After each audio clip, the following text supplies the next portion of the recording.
All right, I'll call meeting to order. Pledge allegiance to the flag of the United States of America and to the republic for which it stands, one nation, under God, indivisible, with liberty and justice for all.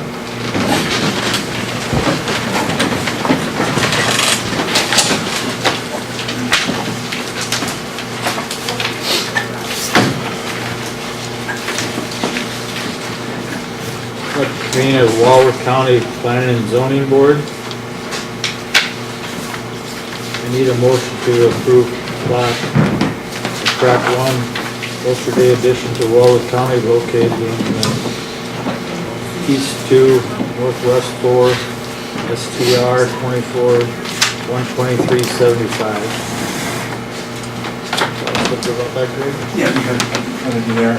It's a 6-acre plat of Richard Osterday place out by Spring Lake there.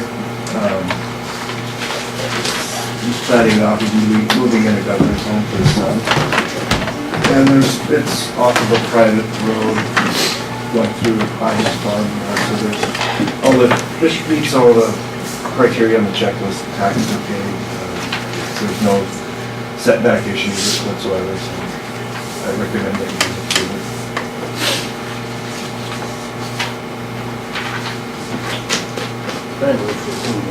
Okay, I got a motion on the floor, I need a second. Second. Got a second, any more discussion on that? Hearing none, all in favor say aye. Aye. Opposed say nay, motion passed. Thanks, Craig. Geez, when you get the haircut. Last night. Just for this meeting. I lost 5 pounds over here. No argument.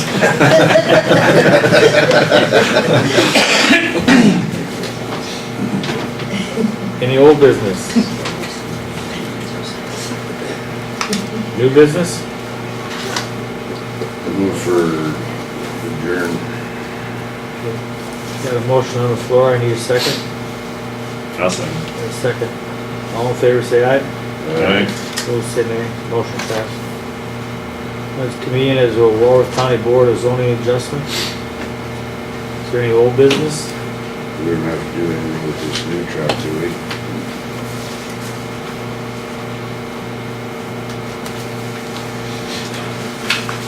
We gotta approve this again, or the other? No. Any new business? Hearing none, I'd take a motion. So move. We got a motion on the floor, I need a second. Second. A second, any other discussion? Hearing none, all in favor say aye. Aye. Opposed say nay. Motion passed. Convene as the Board of County Commissioners. I need a motion to approve County Commission Plan and Zoning Adjustment Minutes of August 21st, 2018. Take a motion for that. So moved. You got a motion on the floor, I need a second. I'm sorry. Got a second, any other discussion? Hearing none, all in favor say aye. Aye. Opposed say nay. Motion passed. I don't know if everybody's had a chance to go over the claims. If you have, let's get the motion. Question on that Jamie, I just got one quick question for you. These blood alcohol draws, they're not getting put on their liens? Basically what happens is the person gets arrested for DUI, they draw the blood and then they bill us, and then what happens is as part of their sentence, they have to repay the blood draw. So then the clerk of courts collects that dollar amount and then gives it back to us eventually. That's what they should be doing. Well, we don't get any blood draw money from the clerk. I don't know if maybe when they get it, do they split it out as far as costs and fines and then it goes to the school It districts? should be, normally on a DUI, it would say $500 fines and costs, $104 for the blood. So we should be getting, every time they pay off a DUI, all of their stuff, we should be getting $104 back. I'll check with Dan on that. Because, yeah, that's how we get it back. They should be reimbursing us once they're ordered to repay that cost. Cause I was asking Becky about it. Yeah, it should come back from the clerk of courts every time someone pleads guilty. Same thing on drug urinalysis, should be 45 bucks. Are we getting that? Not that I'm aware of, but I'll check with Dan on it. Maybe they're putting it in some other line. I would hope they are, because that's a lot of money we haven't been collecting in Oh, exactly, that's why. years. That's why I thought I'd bring it up, cause Yeah, that's a lot of money. Because, yeah, that comes out of the state's attorney's budget and then goes back, should be going back into the general fund as a recoup cost.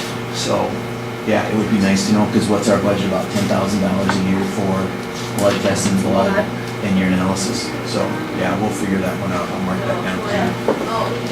I'll get back to you on that. I'll put that down and then we can address it in the next, at the next meeting, because, yeah, I thought they were always giving, that's what they're supposed to be doing. Hopefully it is. that's why I thought I'd bring it up, just That's a good question to ask. Okay, anything else on the claims? move to approve the claims. Okay, got a motion on the floor, I need a second. Got a second, any more discussion? Hearing none, all in favor say aye. Aye. Opposed say nay. Motion passed.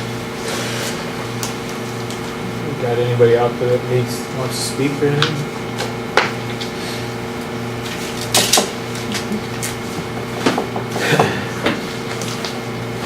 Okay, I need a motion to accept the resignation of David Seaman. So moved. Okay, got a motion on the floor, I need a second. I'll second. For a second. Any discussion on that? Hearing none, all in favor say aye. Aye. Opposed say nay.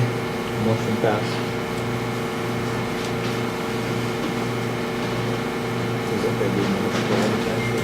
I would like it to be. I need a motion to advertise for county commissioner for District 5.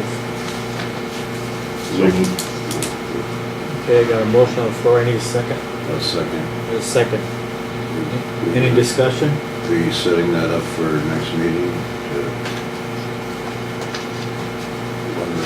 when these have to be in by, or? It would only be able to advertise for 1 week then. That'd be a little- Probably at least have it 2 weeks. That's right, because when do you want the dates set? I'd say October meeting, first October meeting. October 2nd. October 2nd? Yeah.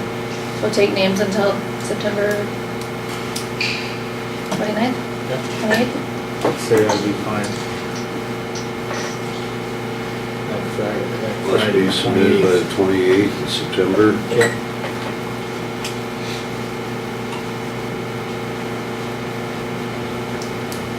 And be decided on October 2nd.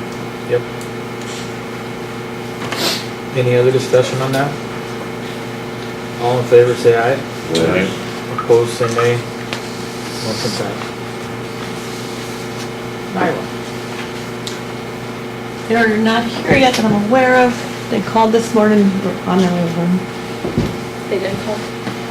Yeah, I was under the understanding that they were gonna be here too, so. We think it was them. They asked where to go talk to you. Okay. We will go to number 18. Discussion regarding ancillary benefits. We just wanted to put this back on because we talked about it at the last meeting. We had a discussion after the meeting, the department heads did, and I think the consensus was that we want to just keep the provider and our ancillary benefits the same. Stick with our Delta Dental and our VSP Vision and the principal life insurance that we have now. So, I think I speak for all the department heads when I say we don't need to change that.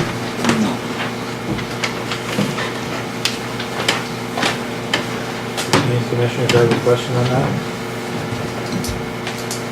I guess the only thing I got is, I tried using Delta Dental, they don't pay for crap as far as benefits for, Mine's paid for a lot. mine hasn't paid nothing. Are you going to a provider? Yeah, That accepts it? Aspen Dental.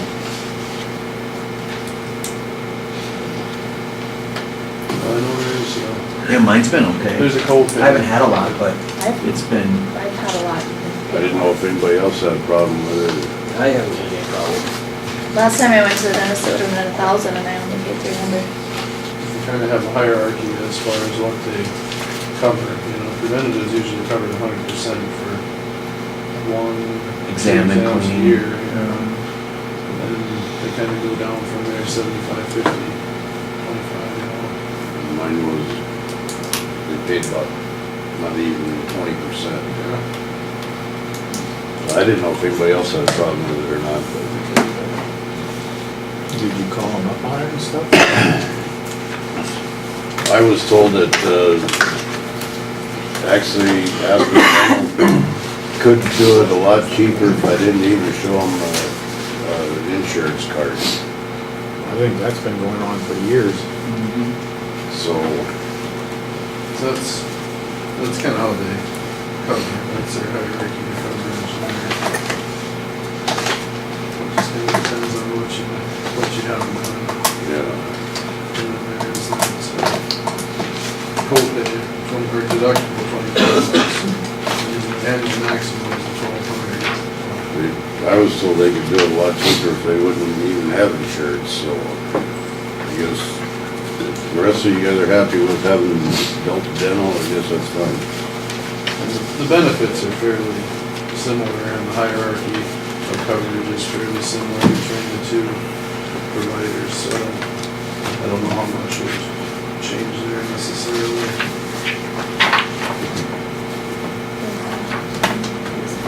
What's that? All right, Nyla, go back to you. Okay, Carl, if you want to come up.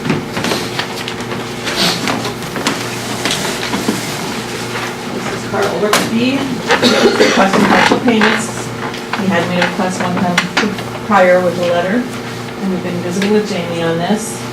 yeah, I can kind of take over on this. Basically, the last meeting, the county wanted the 4 liens to be removed before it would consider doing a payment plan. In speaking with Nyla and Carl, it's my understanding that the one property, Carl's father is going to pay the $1,800 on, which would then just leave one property. On Carl's situation, the payment of the lien would have to go through the clerk of courts, and there's some other things that the clerk of courts has to apply that to first. And so the lien is actually one of the second or third things that get paid out of that amount. So if he did pay the $3,500, it would not all come to Walworth County. So what I suggested to Carl as maybe another suggestion is if he just took that $3,500 and applied it to his delinquent taxes, that way at least we would get the $3,500 on the tax and then ask the county to consider a payment plan. Because if he went and paid the $3,500 right now to the clerk of courts, I think it would only be about $2,500 maybe that would actually come back to Walworth County. The rest would be going to other entities. And he's required to pay through them, he cannot pay us directly. I checked with the clerk of court, so that's kind of the dilemma he's in, which creates a different situation than what we thought before, so. And that's kind of your position too, right, Carl? So what does the commission want to do? So you're saying that he can make a payment straight to us? On his taxes. It would go to his taxes, not to his lien. If he pays towards his lien, it must go through the clerk of courts, and the clerk of courts is going to take out other costs out of that $3,500, so we would not get the whole $3,500. We would probably get about $2,500, and that's just a guess off the top of my head, because there's other costs that must come out first before court-appointed attorney.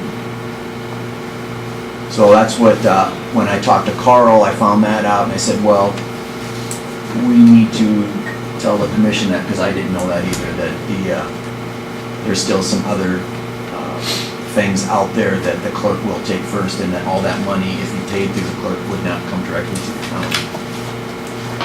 So then I said, well, maybe you should come in, we'll explain that to the county commission, and then if you can get that $3,500, see if they would be willing to accept that as payment on the taxes themselves. That way the county would at least get that $3,500, which we thought was going to be gotten in the first place on the lien. He's still going to be paying on his liens through the clerk of courts, but the initial plan that we had set out for him to pay off that $3,500 is not going to work through the clerk of courts. Okay, I was gonna ask where we came up with 3,500. That was what the lien was, like 34,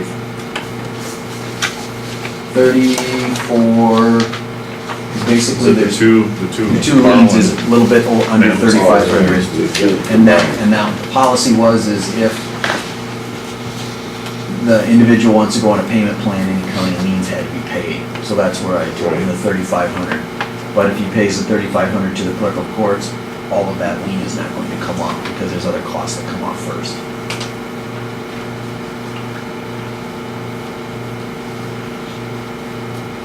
So what you could have him do is he could apply that $3,500 to the clerk of courts, which would bring his county lien down considerably, but it will not pay it off totally, and then consider putting him on a payment plan. Or have him pay $3,500 to Walworth County directly, which would go directly to his property tax and allow him to pay his fine and costs through the clerk of courts, and then his debt on the property taxes would be about $4,500 roughly, right, Nyla, in that ballpark. And then he would still have the county lien that he's paying through the clerk of courts, would be his two suggestions.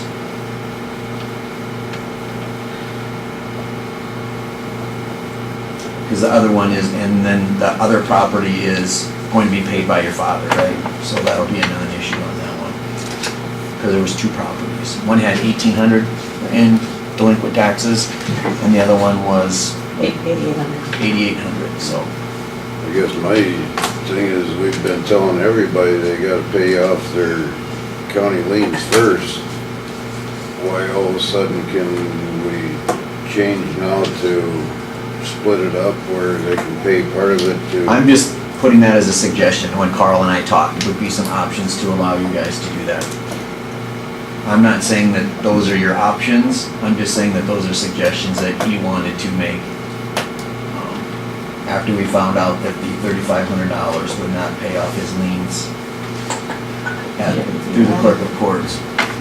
Do you have 3,500 to pay this off? What would we do if you just walk into Nyla's office and paid her $3,500 and forgot this meeting for today? Towards his taxes? He would still be delinquent. Right. Still be- Because we pay this earliest off, right? Which would be, he would pay that, he would still be in the delinquent phase and we would still be in that. And that's why I But told we Carl. probably wouldn't be in the process of taking his property. but we'd be- Yes, because the Certificate is on on. the oldest, and we apply the property tax payments to the most recent, so Oh, I see, okay. 17 pay 18 would be applied first, and then 16 pay 17, and so forth. It would all have to be paid before we would not pursue a tax deed proceeding. That's why it creates the dilemma. It was a little bit different than, because initially last meeting we thought that he could just pay the $3,500 and the lien would be paid.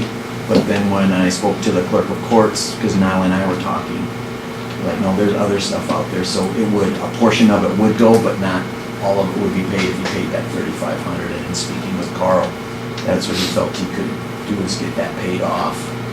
But then he also found out, like I did, that it would not pay off his lien totally. And how close it would be to getting it paid off, I didn't ask the clerk. It would pay it down considerably. But is there another, that was the other question, is there still another 3,500 on top of that to pay off too, if No. we don't know? No, I got the whole dollar amounts. I have them down in my office. I can figure out how close it would come if you want.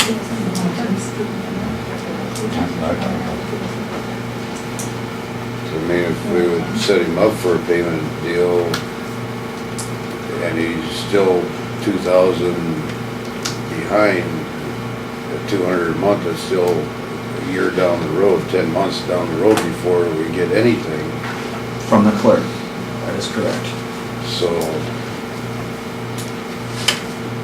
It was a different situation than what we initially thought, and that's why when Carl called me and then Nyla and I talked, and I said, well, your option would be is to come back and present some options here because you can come up with the $3,500. It just would not go to pay that full lien off. Because that's what we initially had talked, and you can't pay directly to the county to pay that lien off. It's gotta go through the clerk of courts. So that's what kind of threw the monkey wrench in. But again, yeah, it's totally up to you.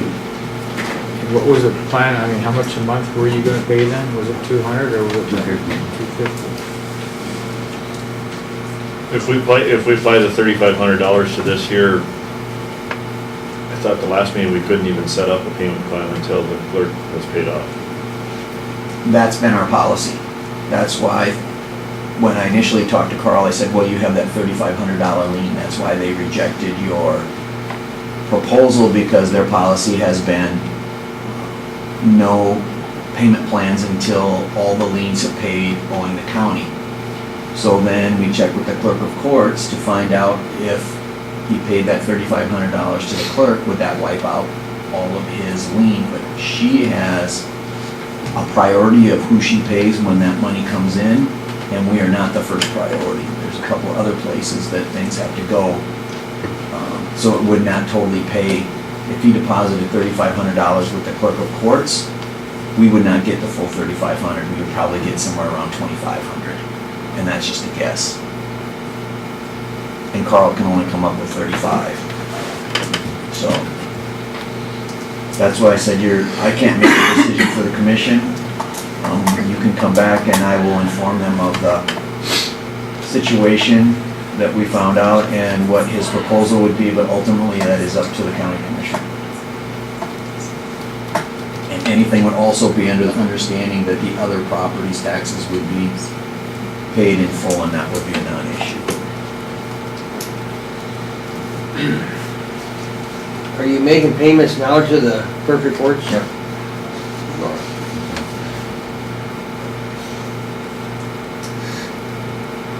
If you applied all this to the clerk of courts, you say we would get about 2,500 of it. I can go grab my notes if you want, Marion. I guess my question is, if we did it it just seems like we're kind of going around the back type thing of trying to avoid the clerk of courts and getting their dollars to them. But my question is, if we did it that way, can we set up the payment plan if that was paid off, or that's still not paying off the full deal of clerk of courts? It is still not paying off the full deal with the clerk of courts. We'll probably leave, and I can go get my notes and let you know for sure, but I'm just guessing off the top of my head. I want to say probably about 1,000 left on that one for court-appointed attorneys. So, and see, initially I thought we could just apply it to the county lien itself, and that's what the clerk would do, but then we contacted the clerk, and she's like, I have other assessments I have to take out first if you paid that lump sum, so you would not get your full 3,400 and change, whatever that dollar amount is. And I'm like, okay, that makes a big difference with us. So, because if you went, if you wouldn't mind, I would like to see what the actual I can go grab that real quick. would be, just, Yeah. because that could make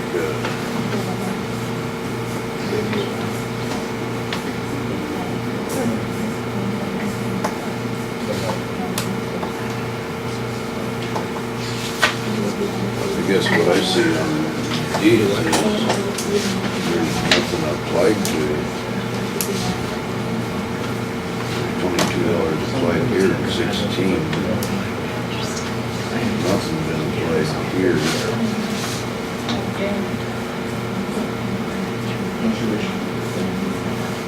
Nothing been applied to these either. You said you are making payments to the courts right now? Yep. Yep, we make payments every month. Can I ask how much you're, $100 to 200. I don't see any of that on these payments here. So That's because it goes to other stuff first. that's what I was trying to see is what. I'm gonna add these really quick off the top of my head, so we've got.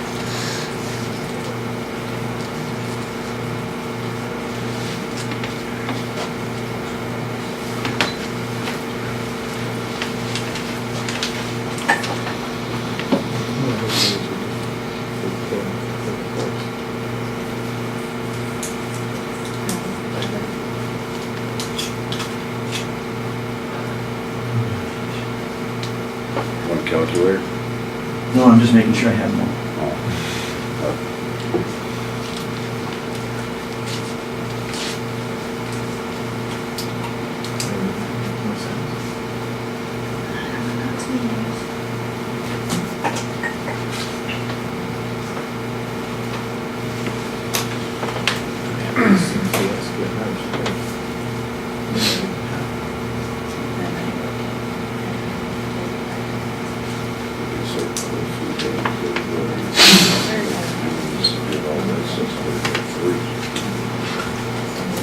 That's what it is. Are you all ready?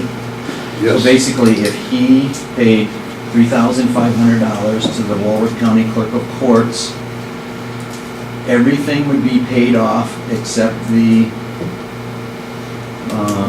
amount owed to Walworth County for a court-appointed attorney, and that dollar amount would be, looks like $2,400 still on Walworth County for the court-appointed attorney.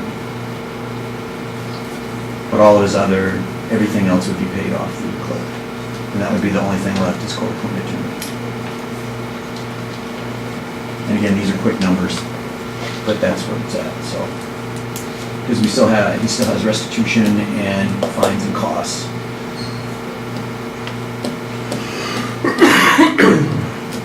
Okay, so if we set up a payment plan, whatever, say $200 a month, that 200 would go to that 2,400 first? No, our payment plan is solely for property taxes. And what we were trying to, when Carl called me, I told, or actually we called Carl, actually now I got a hold of Carl first, and I said, the county will not consider a payment plan unless all of your county liens have been paid, because that's been your policy. So then he said, well, how much is that? And I said, well, it's roughly about $3,500, a little bit under that. And he's like, well, I can come up with that. And then I called the clerk of courts, and the clerk of courts said, you will not get that full $3,500 because I have to apply it to certain other things, which is this $2,400, before the county gets its payment. And I said, well, can we pay it directly to the treasurer on the lien? And she says, no, I have to have it come through my office and then funnel through the clerk of courts to show that everything has been paid. And then I turn around and forward that on to the treasurer, which is different than what we thought.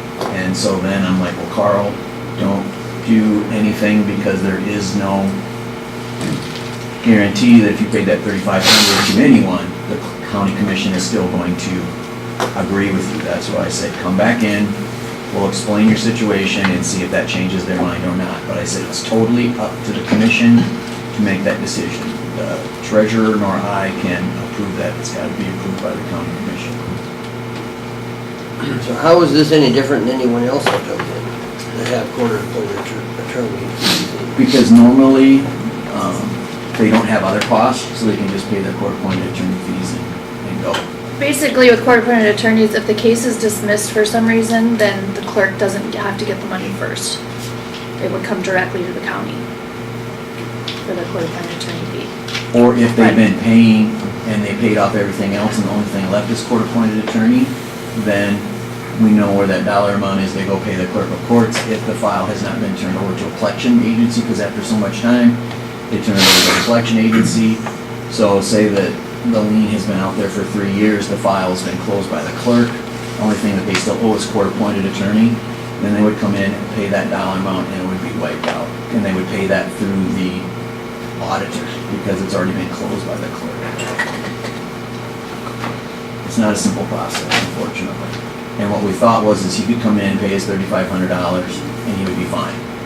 But the clerk has to apply it to certain dollar amounts. And this is, again, without checking with the clerk, I have to find out where we'd be at exactly on the payment run. I know restitution comes out first, so that's definitely gonna be paid before us. So worst case scenario is if they applied everything else and court-appointed attorney was last, we would get about $1,100 out of that $3,500 that was paid, and they would still be owed that $2,400 in court-appointed attorney.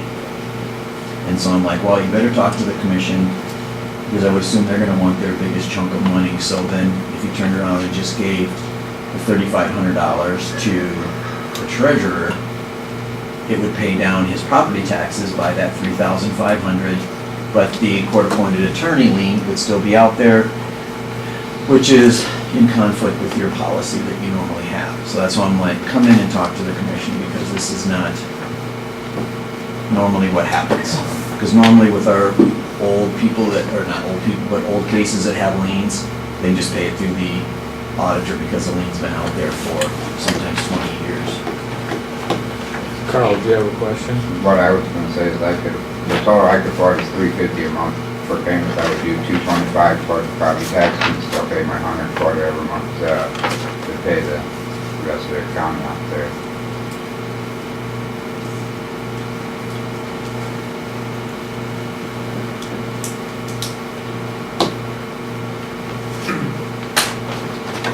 But it still goes against what we, Well, it looks to me like we could probably, we should be able to do some changes once in a while. I mean, to make. I know.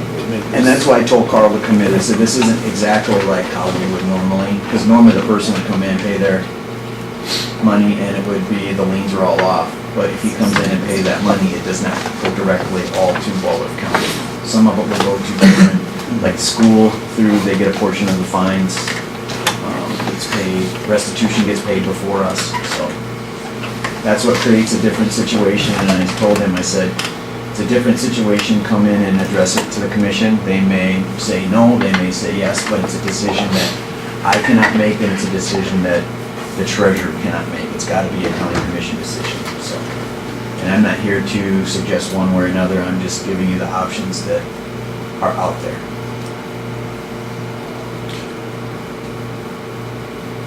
If we applied the $3,500 to the taxes, and he was to set up payments, you said $325, that'd all go to the clerk of courts then? No, Get to 250. he would pay, basically what he was saying is he would want to pay $250 to the county. Whatever he pays to the clerk of courts goes through the clerk of courts. Whatever he pays to Walworth County goes directly to his property taxes. They'd be making payments to both. But basically, he's gonna pay $100 to the clerk of courts for 24 months before he gets that paid. Correct. And then he'll start paying on attorneys, right? Correct. And then if he makes, like Commissioner Schlomer was saying, is we would already have $3,500 of the $8,500 for back taxes. Maybe we should make an exception so we can get this ball rolling. Because the second property should be a non-issue. Because in with Carl, his dad is going to pay off the $1,800 on the other property.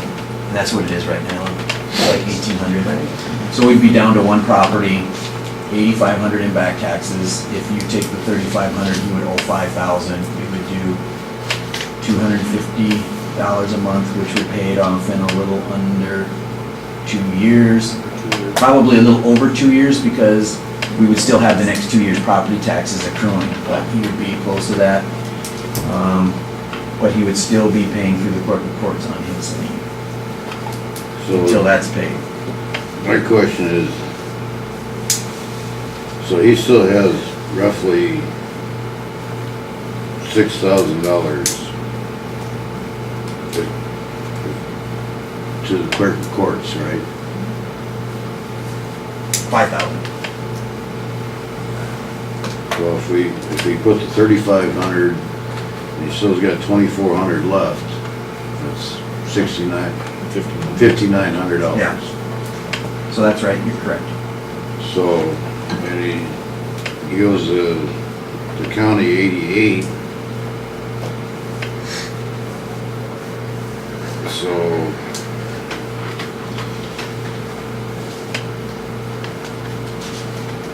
we're still looking at, It's almost, 10,000.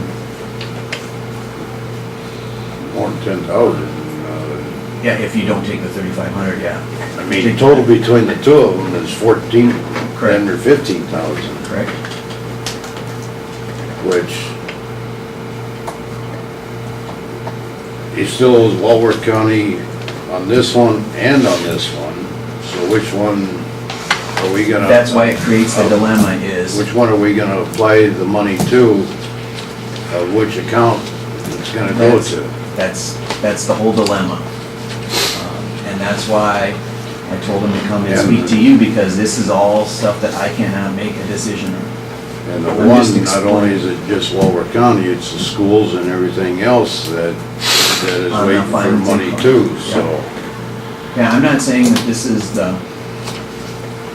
what you should do, I'm just saying this is what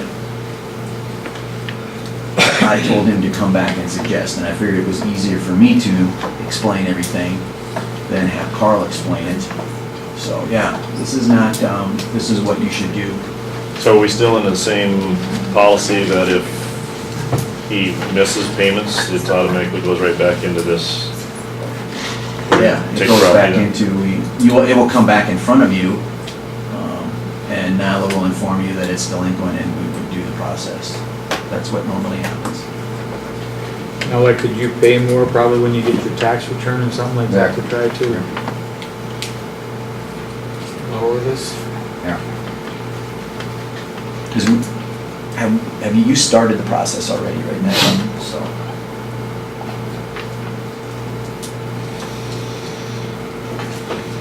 What did you figure you could pay per month for each one of them? $250 in one, isn't there? 350. Yeah.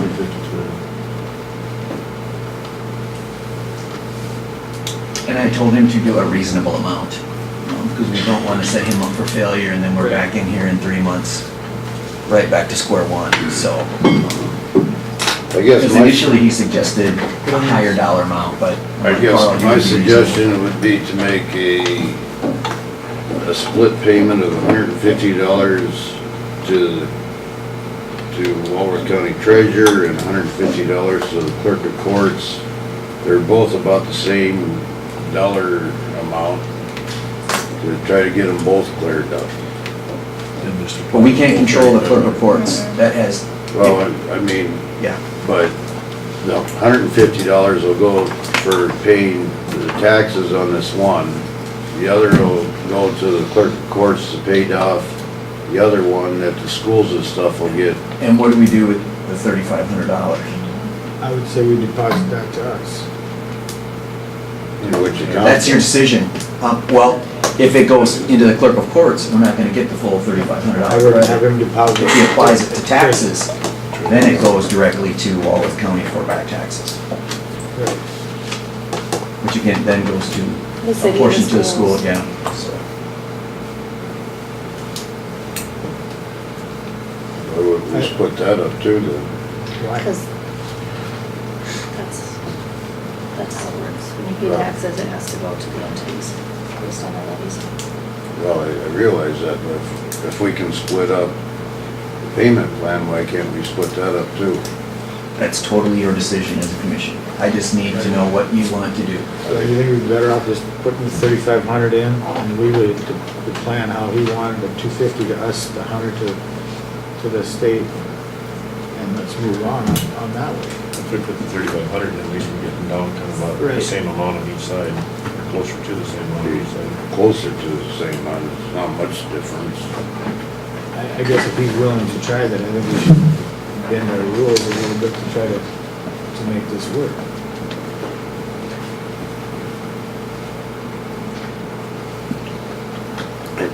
It all goes, well, not all of it, but, I mean, we're looking at which one of our accounts does he want to deposit it to? I think we should take the 3,500 here and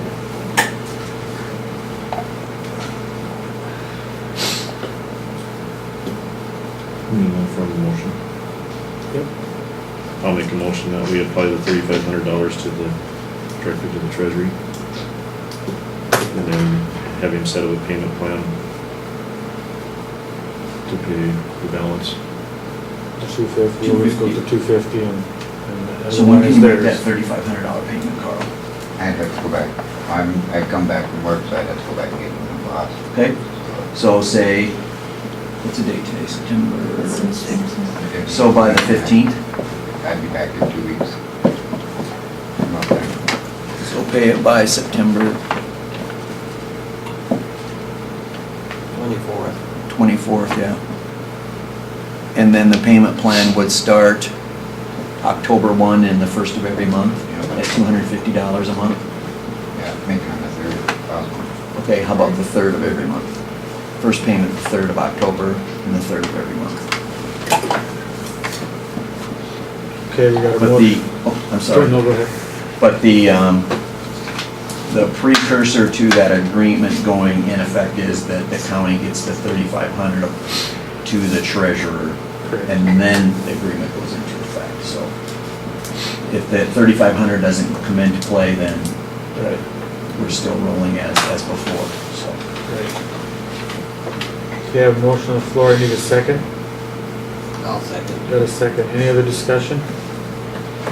I guess, the way I look at it, then if you can, like tax time, apply more. So you don't get in trouble, but All right. anything else? I wanted you to understand too, that if you miss a payment, All in favor, say aye. Aye. Opposed, say nay. Motion passed. So you're gonna draft that up right now? Okay. Thank you. Jamie, I don't have anything in my motion about the clerk because we can't. Yeah, we can't control that. So I just put Exactly it right. in with Yep. my. That's all we can control is ourselves. That's correct.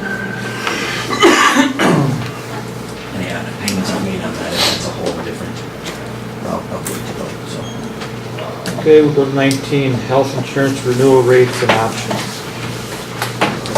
Pass those around.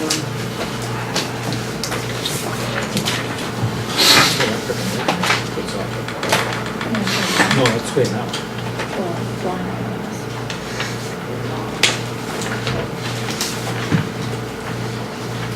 So, as you can see here, we got better news than anticipated for our health insurance.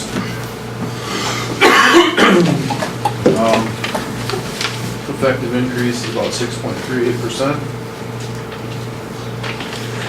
which is a whole lot better than the 20% that was budgeted for. A whole lot better.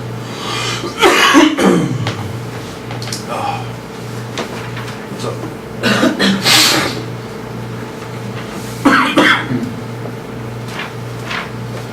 Sorry, I'm having an issue. you want to switch places? Anyway, I got some work to do, it's not helping.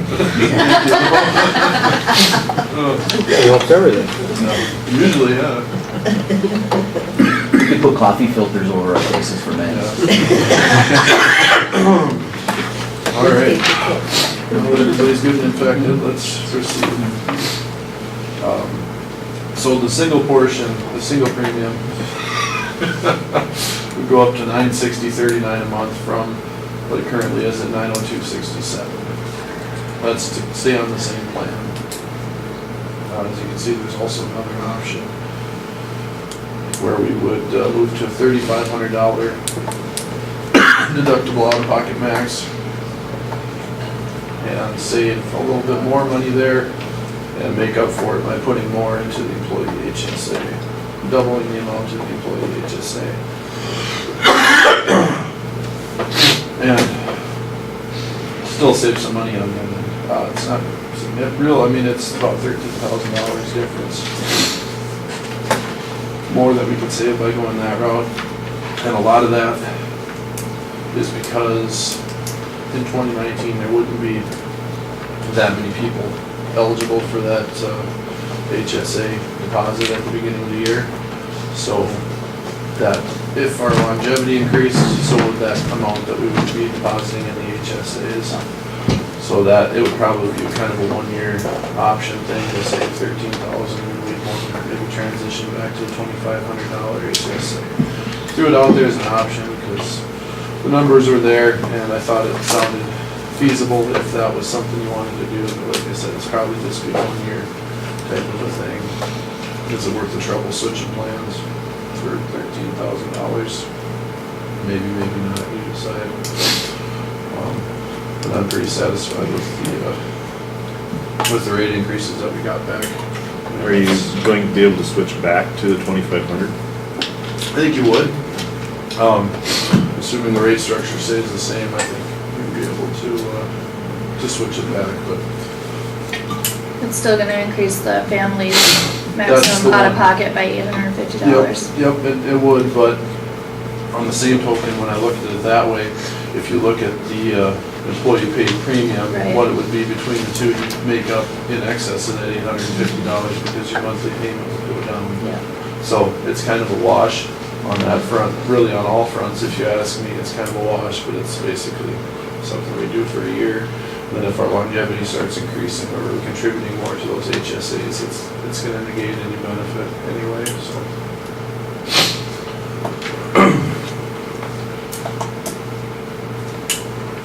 If you could understand me.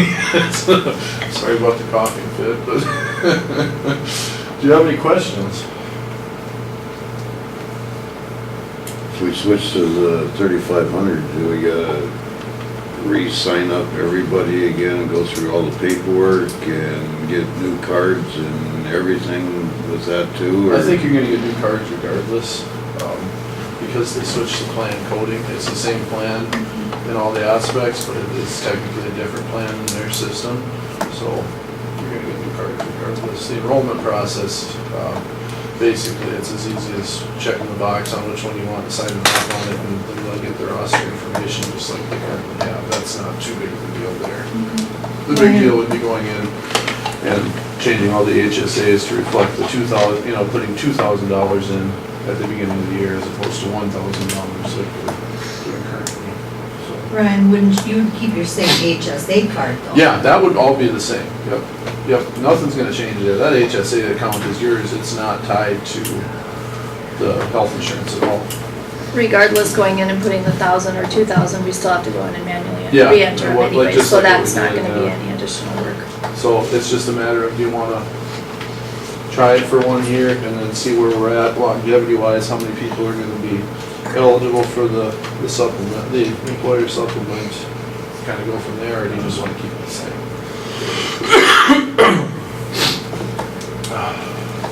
I'd say if we save 13,000, we should try it. And you have to realize these numbers, they're hypothetical too. It's based on full census, which, how often are we ever at full census? Not very. I think right now we're at 41 or 42. As opposed to the 50, that would be if all of our full-time slots were filled, all of our benefit eligible positions were filled. So you have to kind of look at it that way too. The fewer people you have enrolled, the less savings you're actually going to realize.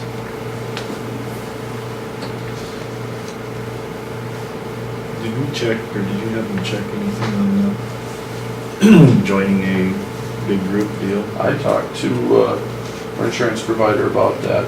Those are not, South Dakota does not have a plan in place yet for allowing people to enroll in those group insurance plans. the South Dakota insurance regulators have not approved the eligibility for those plans in South Dakota yet. It's coming down the pike, probably gonna be a year or so it's something we might look at next year, but as of right now, that's not an option for us. And he was gonna also check to see if government entities are eligible for participation in there. I'm assuming they probably are, but he wanted to double check that too. They kind of made it sound like that up there, that's like NACO as an example would have the ability to join their health insurance as a group nationwide, and we would get a larger group discount. And if NACO would sign up for that, then we could join into that plan. And that's something new that the Trump administration is just putting through as basically September 1st. So it's something that we should look into. And I think next year, yeah, we should be able to, but yeah, that's basically what I got for him, is that other states have the mechanism set up to do it, but South Dakota doesn't yet. And the insurance regulators in South Dakota aren't going to let people enroll in these plans unless they have some sort of oversight over what happens in it. So until they get on the ball and get it figured out, it's not an option for us yet. And Jesse is actually a member of the advisory board for this particular issue, so he kind of has a little inside information into it, so. But he said it should, hopefully within the next year or so, it'll come around. We'll have some new options on the table for next year. What's, department heads wanna do with this? Leave it as is.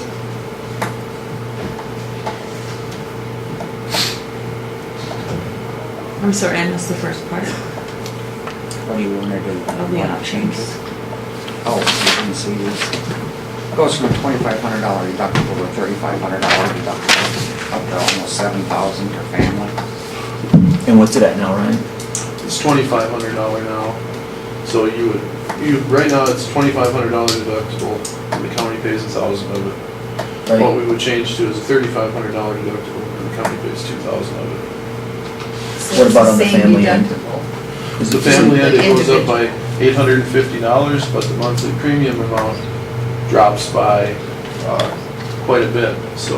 Oh, okay. It'd actually be a benefit to everyone To go up to a higher to go up deductible? if they don't meet their maximum out of pocket every year, Right, because then you have that $2,000 in there, yeah, which, as opposed to 1,000 Yeah. that you would get So really then, from the county. if you're using it up every year, it's a wash. If you're not, it's a benefit to the employee. so if you have a family policy, you're actually gonna save $800 roughly.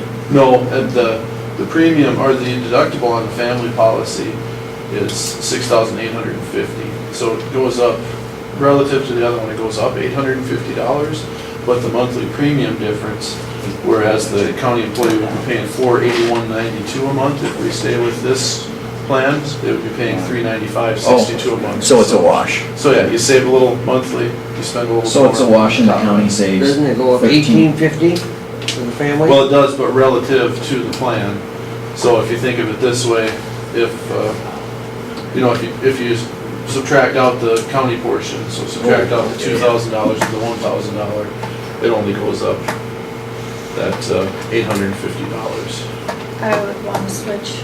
So basically, the only change is that we're adding, our deductible is going up, but the county is giving another $1,000 to each employee, which makes what you're liable for the same as it was Right, last year. yeah.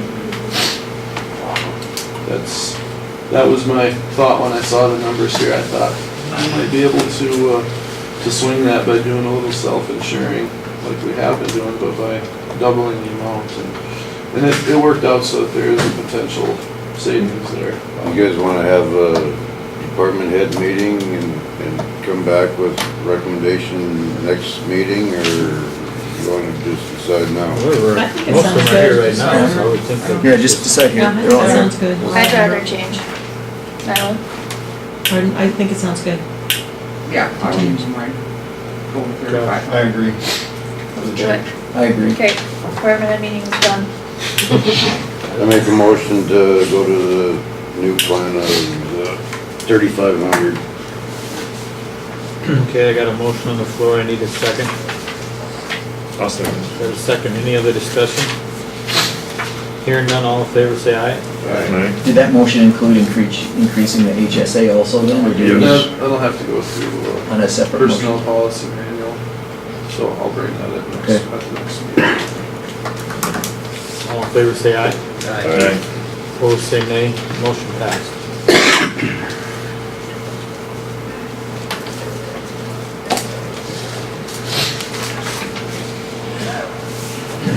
Okay, we're going to 20, discussion regarding 2019 salaries. Oh, Ryan, maybe too close to me, I'm getting that now. I need some Jim Beam for, Protection. Disinfecting purposes? and the Just trying to share antibacterial. the pleasant experience I've had for the last week. To check evidence. Got any down there? Okay, we're, the 2019 salaries. Let's talk about that. Well, I guess I have some numbers in front of me here.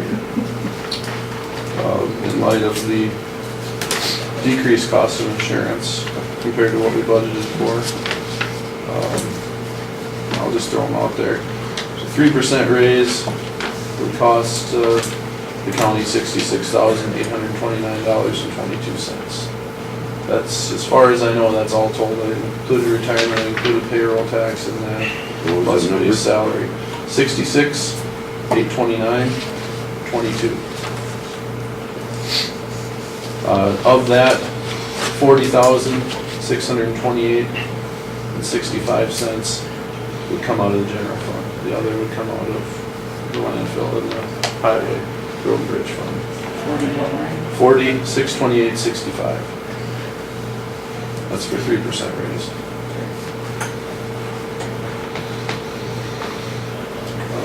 I have numbers for 5% and 1.5. I'll just throw them out there too.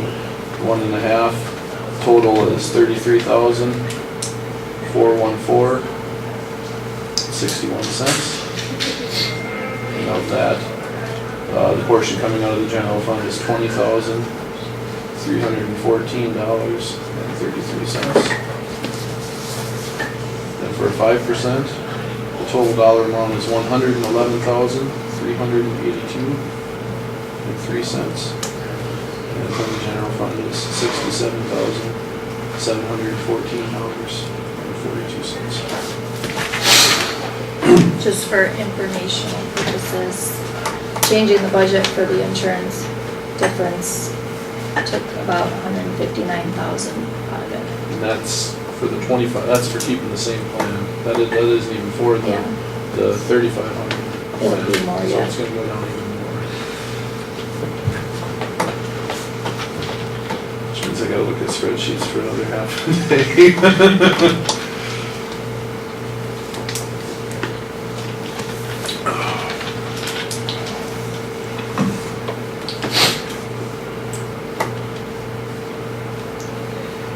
So, with that information in hand. I guess I'll just start it off, I guess. In my mind, I mean, I know when this all, because of the insurance that was going up, so we figured. And we did some things, we did some cuts here and there, and I still look at that, there's still gonna be a lot of expense in Walworth County. I'm sure it's gonna, I mean, I'm not reflecting this to any of the workers. To me, it really shouldn't matter. I'm not saying anything against any employee, I guess is what I'm trying to say. But there's gonna be so many costs out there in Walworth County yet, that we still gotta look at those costs too. Since I'm sure you'll see that we're not gonna get any money for a disaster either. So I know we gotta keep that in our mind too. Walworth County's gonna be paying out a lot of money regardless to do all this repairs that have to be done. So we better think long and hard about this increase in wages, the salary. I'm not sure how the rest of you guys are thinking. Well, I guess I in my back of my mind, I'm thinking originally, we were talking 20% was such a major increase. And we decided just to not do any increases because of that, and yet with this health insurance premium reduction in our rates, percent increase, I should say, we're still, even by going to the HSA 3500, it's still a 4.21% total increase in our cost. I mean, if you look at that as a salary, I mean, if we did a 3% increase and had everybody pay for their own health insurance, they'd be losing 1.21% out of their payment. So I still think this is still a major increase for salaries. I guess personally, this health insurance and everything else coming down the pipe, I think that we need to try to just leave as we got it and try to save the dollars this year, but that's my personal feeling. Jim, how do you feel about it? Most all that repair from that storm is gonna come out of your budget, right? Right, Not out of the, general fund. won't be any of it coming out of the general fund. You know, I wasn't meaning that, I was just throwing that out there, just different, I wasn't meaning that as coming out of, I'm just saying what's gonna be there regardless.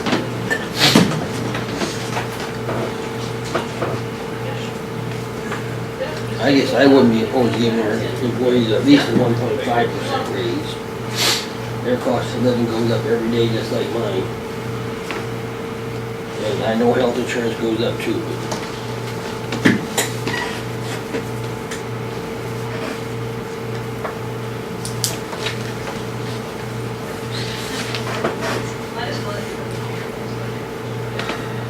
I guess my feeling is basically we're already giving them 4.21% raise.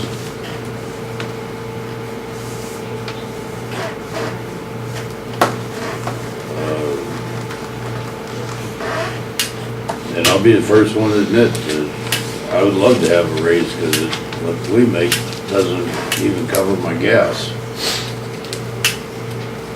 But I was the one that chose to be here, so.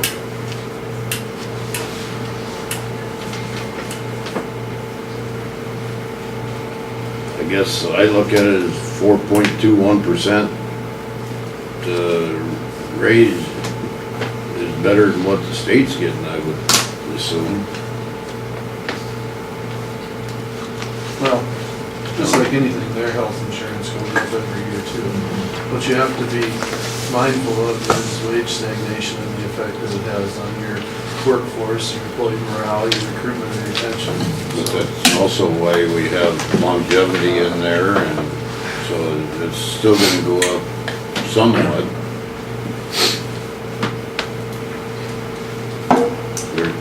Between longevity and increase in the 4.21, I mean, you're still looking at 5%, 6% with longevity in there. I don't know what Longevity is, I mean, it's $4 a paycheck a year. I mean, it's basically $104 a year.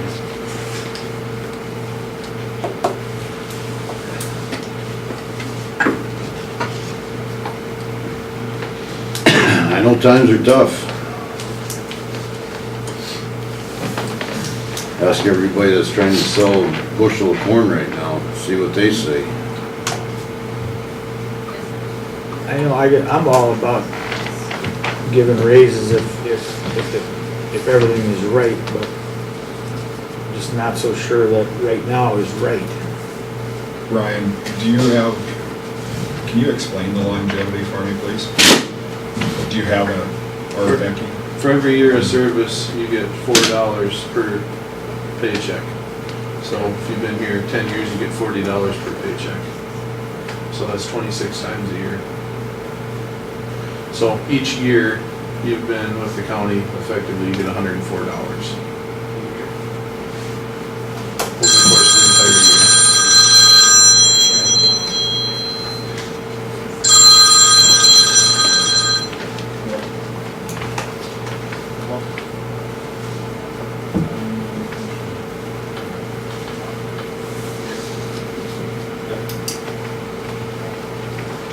I guess I'd like to hear just a little bit from some of the department heads, what you're really thinking on this is what I would really like to know, you know. What your feelings really are on, I guess you can hear what we're saying. I guess I would like to hear just a little bit from some of the heads. At 1.5%, if for the deputies, it would mean 23 cents more per hour. So we're not talking a big change.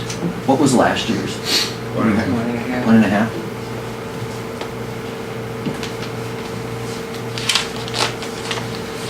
What did you say 1.5% would be, Ryan? It's about $20,000 against the general fund.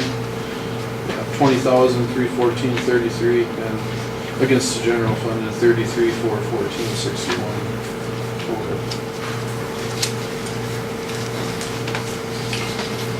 I would say any raise is a raise.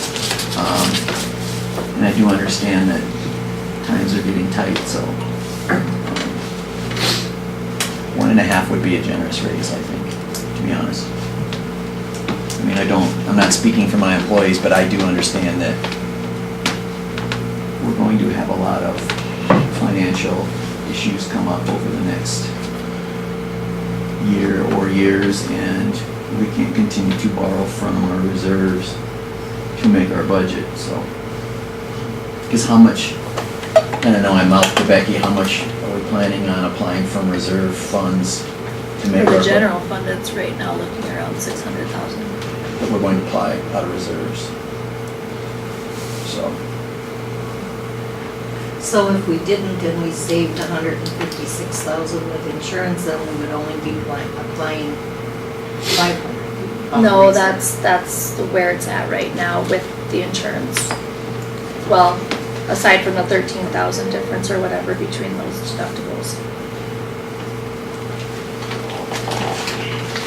what's the rest of you folks think?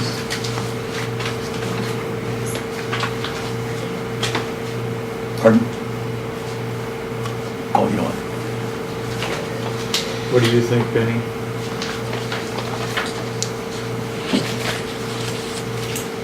I understand what you're saying, but I think you're using that as a tool not to give us a raise, is my honest opinion. What's that? The expenses that are coming down the road. We all have expenses coming down the road too.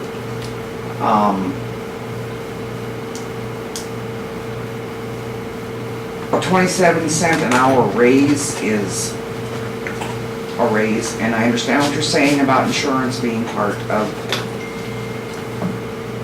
the benefits, part of your salary. But our expenses go up just like everybody else's do. Last year it was only 1.5%. And you're talking nothing this year. So, I don't know, like Ryan said, recruitment and longevity is not something that is real conducive with us, so. Do you know what the cost of living has been, the increase over the last couple of years? Well, CPI is 2.1 this year. That was about the same last year. Was it last year? It was less than 1.5. 0.4, I believe, 1.4. And I like a 1.5%, even a 3% increase. I don't have a problem with anybody getting a raise. But a 1.5 or a 3% increase, actually dollar-wise is less than the extra $1,000 we're each getting in our HSA, right? I mean, we're each getting another 1,000.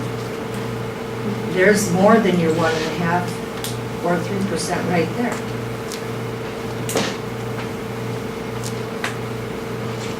And I'm still saving the money for the insurance. So I was thinking we're giving you another 1,000 on top of it anyway. But I guess, I know we've talked about it before too. And what would it be if we wouldn't have, if we just gave you a dollar amount for you to go get your own insurance? And let you deal with your own insurance every year, where you would see what it's gonna cost to do it. Personally, I couldn't even get any at my age. I couldn't even, I couldn't pay for So, it. yeah, it's a benefit, but there's a cost with that benefit too. I'd rather insurance be left What? alone or, Would you rather have the extra 1,000 for your insurance and go that way, or not and get a 1.5% raise? Leave the insurance from, my feeling is, me too. I mean, we've already been told we're not getting a raise, so Yeah. it's suck it up and live with it. Live with it, your decision. I mean, I think if you take and look at the, and just you keep using that 4.21%, but just like Kevin just said, if you guys were to go out and buy your own health insurance as a self-employed individual and buy that, and we give you a 3% increase, and that health insurance went up 7%, you losing 4%. This health insurance is a huge deal, and I don't think that most employees understand how big of a deal that is. Well, I think they Well, the reason I say that is, I don't think they understand what it really is, because they're not writing a check for it every month. If you were to have to write a check for that money every month and come out of your paycheck, you would really understand what it is. And as a self-employed individual, before I come onto the county, it's unbelievable. I mean, these rates are nothing compared to what self-employed would be. We were paying almost $1,300 every month for my wife and I. So I mean, there gets to be a point where some of that stuff has to be figured in as part of your salary, and realizing that if we can control the cost of insurance and keep that down, I mean, that's a huge benefit to the whole county as a whole. But, I mean, this is still it's just a lot of money, and people have to understand that health insurance has got to come out of someplace if we're going to provide 100% of it. That's what it is. I would agree that the health insurance is definitely more important than any raise. Just to clarify that for anyone is I think that is our number one benefit. And I don't think anyone here wants to change our medical coverage, because again, just like Commissioner Schlomer said, we have to go out on the open market. Some of us would be paying, the older people like myself would be paying through the roof, some may not even be covered. I couldn't get it. So, and I know like a couple of my employees have pre-existing conditions and where that would go. So I definitely think that as a commission that I would ask you to look at maintaining our medical coverage at the level it is, and then whatever you decide on a raise is up to you. That's a priority. Yeah, I think that, I think and I think we need to look at it as Commissioner Schlomer said, that it's a benefit that we don't necessarily always realize how much of a benefit it is, because we don't see that cost coming out of our. There's a lot of employees in Walworth County that don't have full benefit health insurance. In fact, a lot of them that don't have any benefit health insurance. So I mean, I think the employees in Walworth County are actually pretty blessed with what they have for a health insurance plan. I mean, there's people out there who don't have anywhere close to the coverage we have in Walworth County.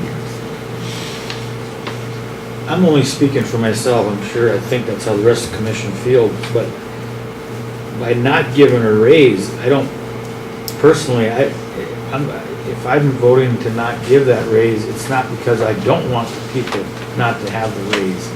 That's totally wrong. It's not how I'm feeling. I'm just looking at on all the numbers and going, can we really do it? When we do this over here, can we really do both? I don't know how we can. That's how I look at it. It has nothing to do with not giving that raise. I would love to give that raise. Well, like Deb said, you guys had already voted not to give us a raise, and nobody is aware of this, so just move on. Just no raise, and it goes that way. I mean, the insurance, you're adding that $1,000 to the HSA, so. Yeah, that's more than a Yeah. Yeah, I think everyone was of the opinion that the insurance was gonna go up, and employees were happy that we weren't gonna do anything to the insurance, and that they were already anticipating that there wouldn't be a raise, so. No. And the other thing too is eventually we're going to eat up all of our reserves, because we've been eating up reserves for how many years now, Becky? You. So, and what are we gonna do when we run out of reserve funds to offset the budget, so. Any more discussion on salaries?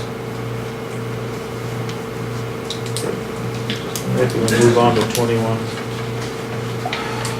Consider motion to adopt resolution 2018-11, adoption of the 2019 provisional budget. So this motion you'd be making is gonna be to adopt it as it was published, and then when we adopt the annual budget, there will be the changes to the health insurance in that, and those will be listed in the minutes.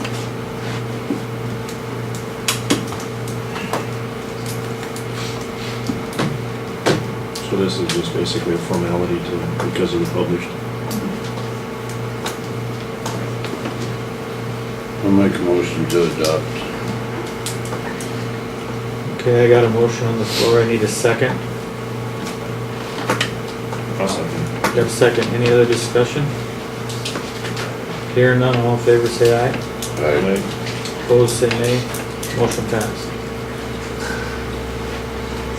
Okay, I need a motion to accept resignation of Lucas Lytle. No.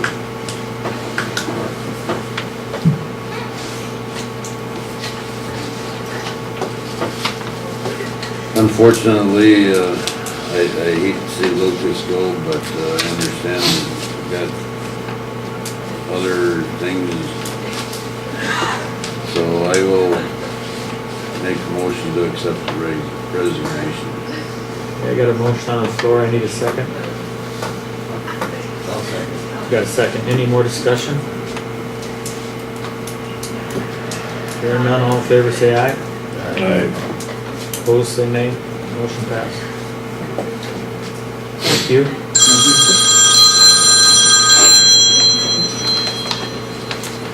Okay, number 23, discussion regarding the generators at the courthouse and jail. Go to 24 first, we'll go back to that. Josh just got a call. Okay. Lucas has some information. Okay, discussion regarding the pre-disaster mitigation plan.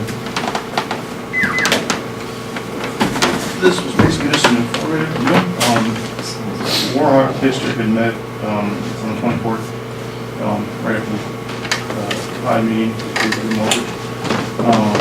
And was just gonna give you an update. We are updating our pre-disaster mitigation plan. Jennifer Seatsman from NECOG is doing most of the grunt labor with that. And we should be seeing that new plan coming out. She was talking about 6 to 9 months, hopefully sooner. The next meeting for another update on that was going to be on the 20th of September in Walworth.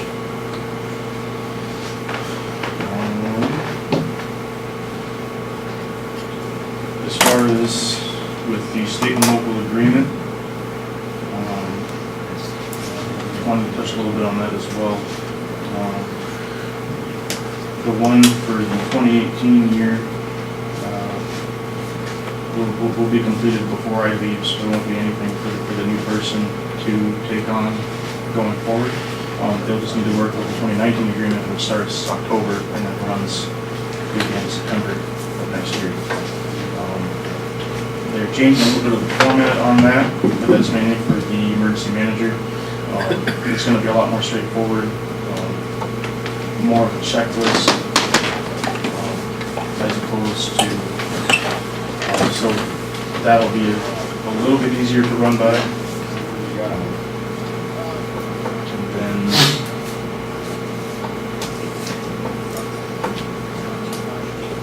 this will get to the disaster declaration next.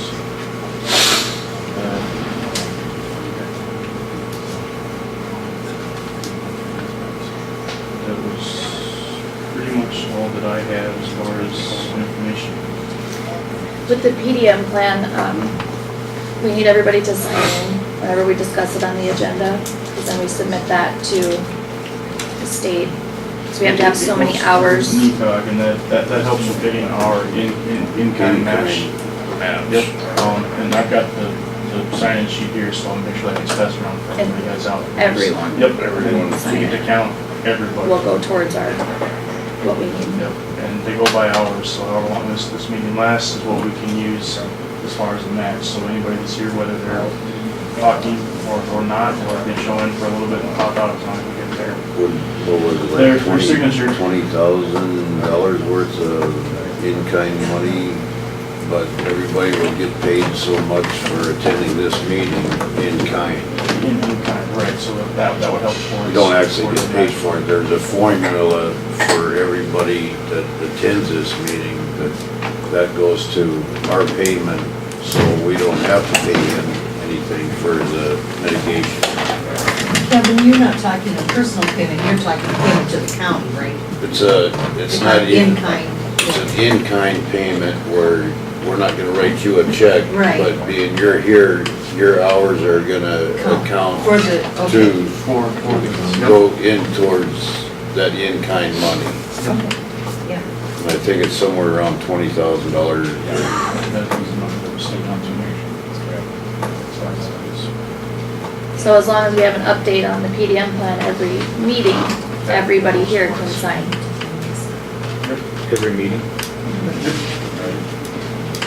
As long as we put, something about the PDM On the agenda. on the agenda, everybody can sign in. Right. And then I guess now it's more than kind of match. Adds up pretty quick. I think it's only $20,000.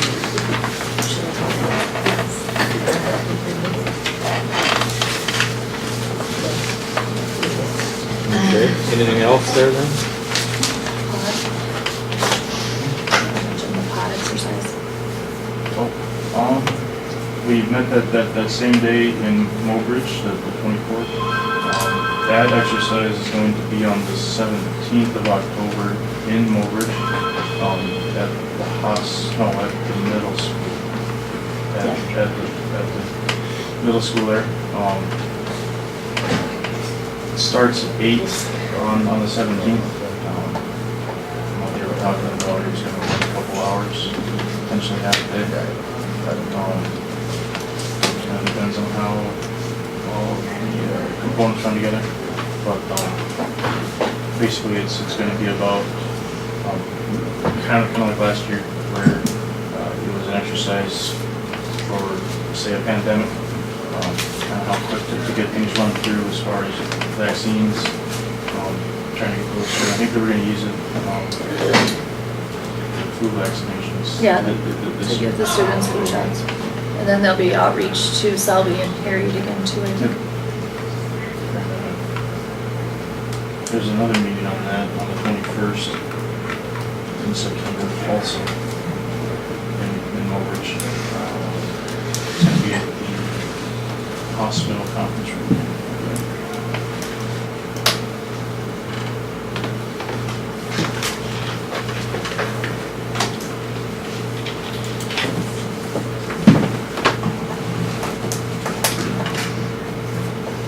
That's pretty much all I have for updates.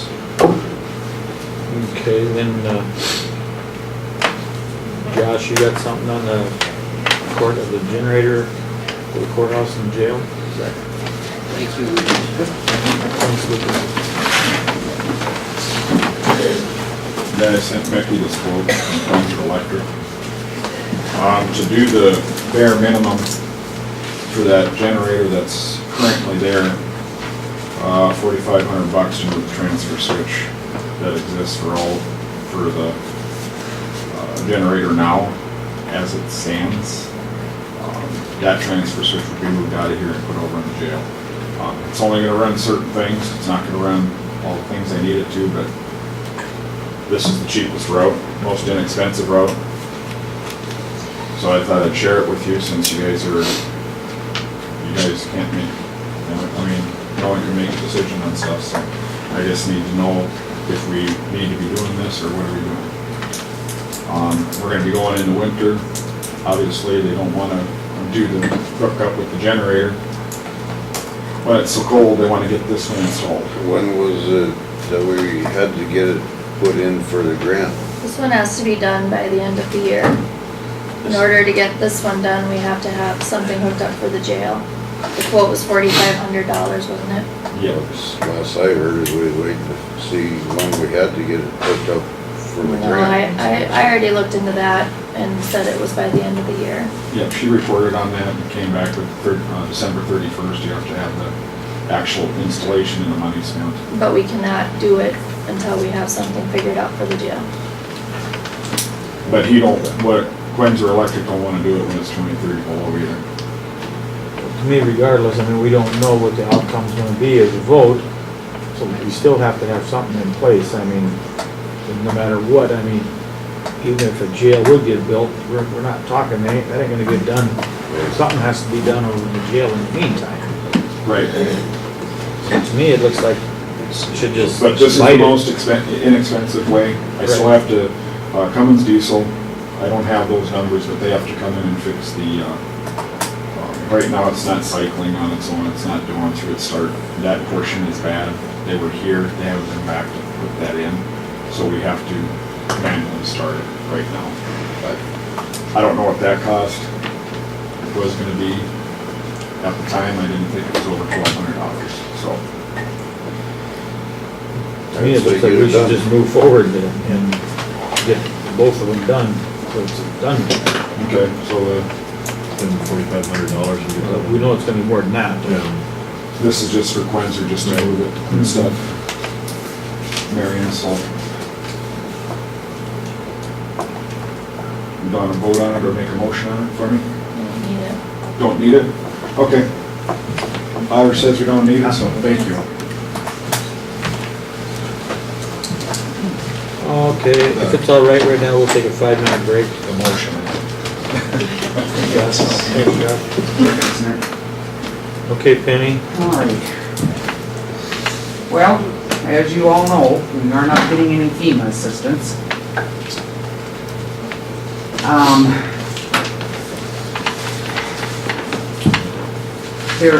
I got an email from Kobe Jensen at the state.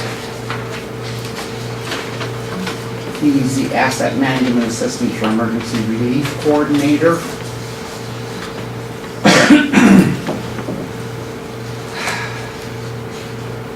Statewide, they need to have over $700,000 in damages.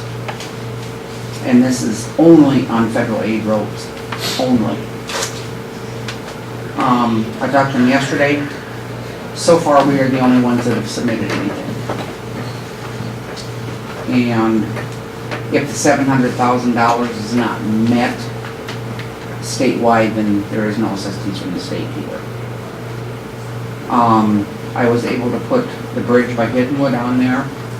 I added the culvert on Sitka because that is a federal aid road. We're just under 300,000 that I submitted to him. Everything's preliminary, but that's what he told me yesterday, that we are the only county that's applied for it. And it's gotta be 700,000 statewide, so. He will keep me posted. Deadline is tomorrow for submitting. Wow. So that doesn't, Doesn't look good. no, it doesn't.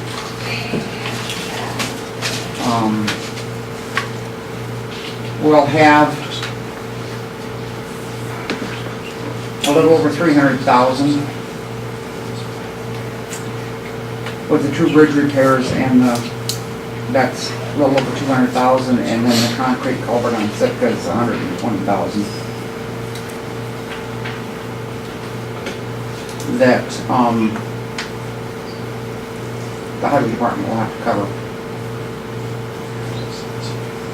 The one good thing, if there is a good thing out of any of this, they have till, I believe, the middle of March for the bridges and the culvert. So some of that may not be coming out of this year's budget. It may end up getting split. But that's all, I don't know. Has any of them told you when they could possibly start anything, or? No, I haven't heard from either one of them yet. When they want to even look at starting on them. The bridges probably will be done, started later when it's colder. The culvert, I don't know. He did not know when he was gonna work it in. I haven't heard anything back from him yet. So that's an unknown right now. There's a lot of people asking about that to try to make plans for harvest, if it's gonna be during that. Well, I won't let him replace the culvert during harvest, no. That's an absolute, that will not, I know Marlon called me yesterday all worried about it, and I said, no, would not let that happen. So, How long do they think it'll take to replace that? Culverts. he wasn't real sure. Few weeks, get all the work done. But they don't want to be working with frozen ground either. So it might be where they place it and then not finish it till next spring. Will they kind of make a detour around there, around the end of it? Well, we'll have to detour it because the road will have to be closed. Just around that. Oh, to be able to be, I doubt it. I think the road's just gonna be closed. And people are just gonna have to detour around it. That's my understanding. I don't think they're gonna build a road. Not for that kind of money. I was just curious. Yeah, no, I don't think so. It's just the road's gonna be closed and people are gonna have to drive around. And that's all there is to it. We have enough roads going around that way that closing that short stretch off shouldn't You know, be like, too bad. how's it coming with replacing some of the culverts? Are you getting some of them replaced? Yep, we're getting some, I just, Ronnie's been down to Huron yesterday and picked up 48-inch culverts for that section line east of the bee farm. That one got totally washed out. Right. And that's what we're working on right now, is that one. And then, probably in October, I'll order the culverts for, if those can't be reused off of Sitka, which we have no idea what kind of shape they're gonna be in when they take them out. If we can use them on that section line, we'll reuse them. That'd be nice. Yeah, but, I know looking in the inside doesn't, I mean, I walked in there, but Yeah. I don't know from the Can't tell. outside. So. if they're rusted out and they pick them up, then they'll just crumble. So, and that's $13,000+ for those two culverts on that other section line. So, but so far, yeah, we've been trying to keep up with everything. We still got a lot of graveling to do, but that will come as we have time. We did get your section line cleaned out yesterday,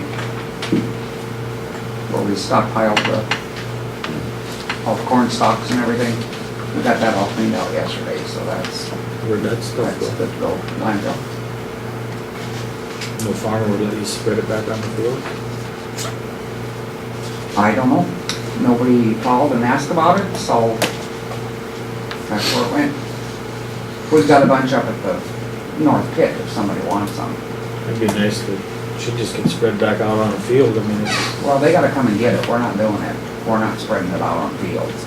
We have nothing to you do wouldn't, that but with. I mean, I would think it'd be, for what it would cost us to haul it is an expense, but I mean, it would, to me, it'd make more sense to spread it back on the field where it came from, and it would give them the nutrients and everything from it. Nobody said a word. So, Is it just in the compost pile now, right? but we've got a big stockpile up at the north pit too, from all the ditches over this direction that we cleaned out right afterwards, so. It's there, if somebody wants to come and get it, they're more than welcome to it. All the gravel that was washed off of the roads up north by Hiddenwood and stuff and that, is any of that money, can any of that stuff be put on that disaster declaration for the state? No, it has to be a federal aid road. Federally, Yeah.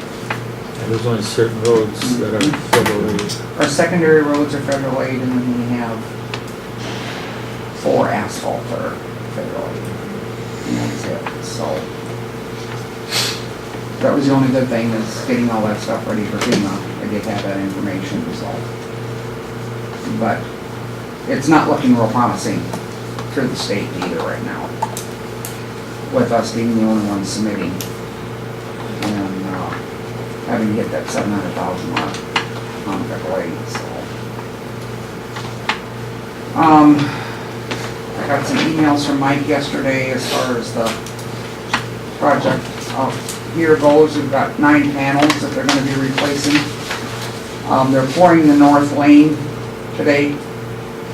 Monday they'll be pouring the panels that they're replacing. He's looking at being done by the end of next week with everything. So we'll see how that goes. But that's where we're at with that. Did we ever get letters signed? Did you For this make the project? letters up? I have drafted up, I don't have it signed yet. Okay, we can, We need to get that done, please. Are they willing to now? yeah. Okay, And- I'll get with you on that then. Okay, because then I'll talk with Ulster again, so it's September, so maybe it's the magic number. Yeah. And he got his extra 80 feet of concrete too, so hopefully that will. Okay, When you're talking 9 panels, how big of an area when you say panel? Oh, they're 15 feet wide, so 135 feet is what they're doing. So basically a 15 by 15 chunk. 15 by 13. By 13? Yeah. 15 by 13. well, what do they, I mean, to get all them panels out, I mean, what do they come in with, a big jackhammer, or how do they? They Just out of had curiosity. saws out there I mean, I've seen them cutting, Yeah, but I mean, it's a I would assume. to come out yeah. that quick.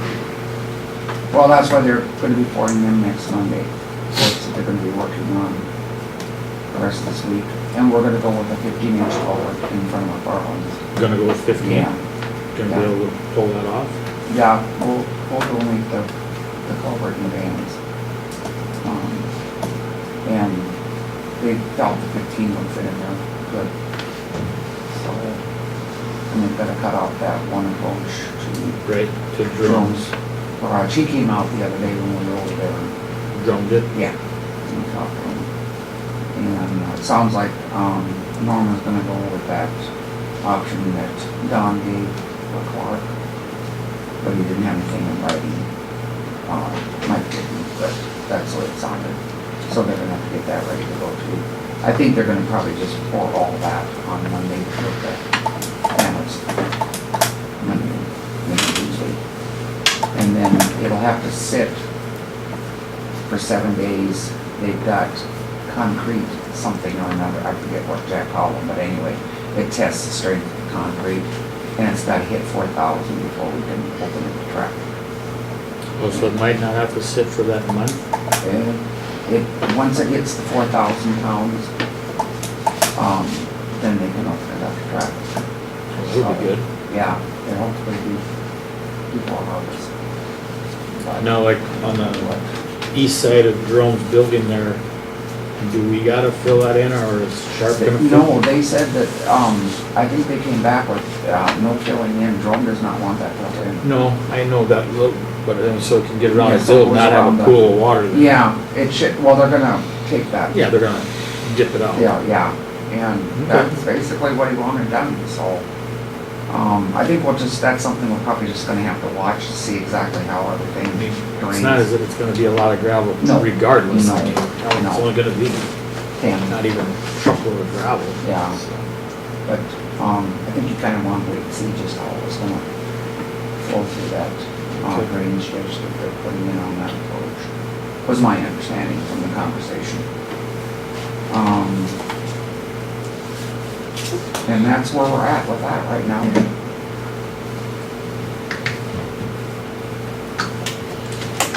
Okay, Alrighty. anybody have any questions for Penny on that? Scott, Oh. can you only apply for that FEMA grant once, or if it gets turned down, can you revamp it and reapply? The state has to do that. Are you gonna That do has to go that? through the state. Are we doing that? Not that I'm aware of. Nothing has been said for the state. And that's gotta come through them. Because of Hiddenwood or? Because theirs was the primary. The Game Fish and Parks? Yeah. And it just sits there, so once it's denied, I believe that's, yeah. What did he say in that meeting about how many counties across the US applied? It was I don't remember the number. unbelievable amount.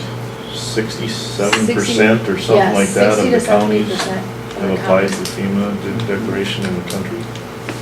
Oh, yeah, ours was very minor. So, compared to a lot of them. we kind of felt like we were maybe on the bottom end of the totem pole. Unfortunately. Alrighty. All right, thanks. Thank you, Penny.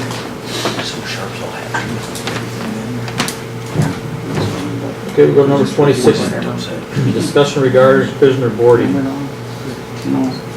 That's good. Yeah. I asked to put this on there. One of the questions I had is, if our liability is at a point of major because of our, should we maybe consider the option of not accepting any county and or federal or VIA inmates? That Right is your now? choice. That's something that you'll have to discuss. Just to with try the to board. eliminate the liability problems That's totally up to you guys. until we decide what we're gonna have or what the voters decide. Because it seems like all our, right now, our liability issues that we're having being sued for are coming out of county right now. Except for one, I think, yeah. Wasn't one on the, And one is in county, and I think the rest are out of county. Or I maybe just two are feel in like county. because of, if this thing is that bad a condition, and we don't seem like we've got any counties that are willing to step up to the plate on this deal right now, eliminate our liability problems and That is an option. not accept them right now until we know what we're doing. What's your take on that, Josh? I guess, you know, the board controls the funds. I guess we've always been dependent on those dollars. But, I don't know that we'd get them back if we, you know, depending on what's decided. I don't know if we get them back or not. If we did shut them out, that may cause them just to stay away completely and stay with who they're, you know, if we were to shut them out by a certain date, and they may not want to come back. But if things are as bad as what, even like Brad said, I mean, are we better off doing that? When do our contracts all expire, Josh? The end of the, well, I'd have to look because they're 2 years. It would be 2 years because we just did them in Just did 'em, January. yeah. But we can cancel them with 30-day written notice, I believe. Yep. Okay. Jim, what do you think? What's that? What do you think? What I have been told, it doesn't affect our liability as there whether we have out of county or not. I agree, we don't need to house 50 in there, but I don't know if- I'd like to see that income come in.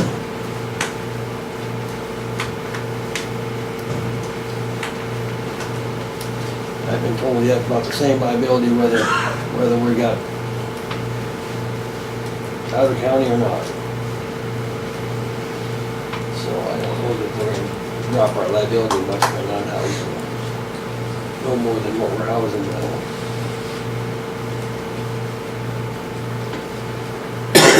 What do you think, Kevin?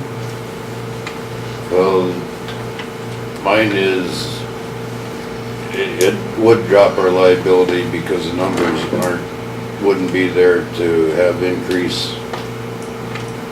more increased problems, more people you have, the more problems you're gonna have.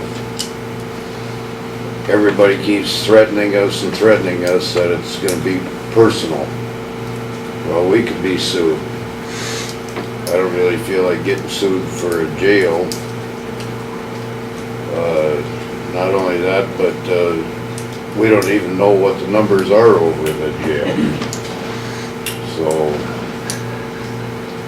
I'm all for closing it down and except for just our inmates until we get an answer from the taxpayers of what they want to do with this jail.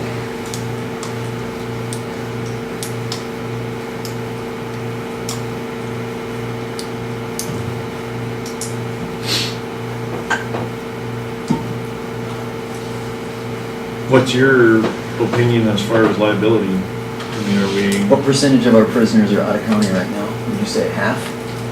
It's running half. And what's our average been, about 20, low 20s? 25 right now. 25? 10. We're at 27. Hard to say. I do think that the less number you have the lesser possibility of getting sued over it for something. We would probably have less classification issues because we can't classify. We've got 2 cell blocks basically. Classify male prisoners and none to classify female prisoners except for the one, so. I don't know if I'm expert enough to say, yeah, this is going to reduce it this much percent or not, but reducing the numbers is always probably going to reduce your risk pool of people think that they shouldn't be able to sue us.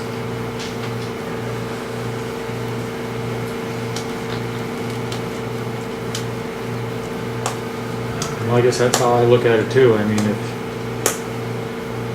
that's what it's gonna take to not take those prisoners, then I believe that's exactly what we should do. How much income have we brought in, do you know, Becky? All I have is through the end of July. And that's, I haven't pulled over receipts for August yet. You know ballpark what you filled out so far this year? It's like 110,000. Through July. Next meeting is There's 200,000. been some receipted in August. 200,000? So through the end of August, it's, total build out is 200,000. With, so kind of ballpark about 300,000 in income gross. Give or take by the end of the year. So we only got 110,000 through the end of July. Through the end of July. That's what's been receipted. And he was asking what they filled out. Oh, That's a decision, like I said, the decision that you as a group are gonna have to make is how much liability are you willing to accept?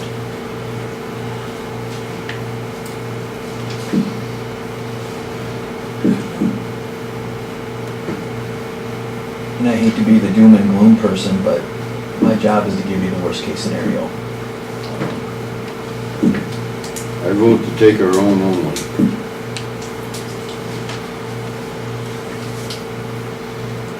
What are you making in that through a motion or something, or what are you doing? Do we need it in a motion or? We probably need a motion to. Give notice to Give all of our notice.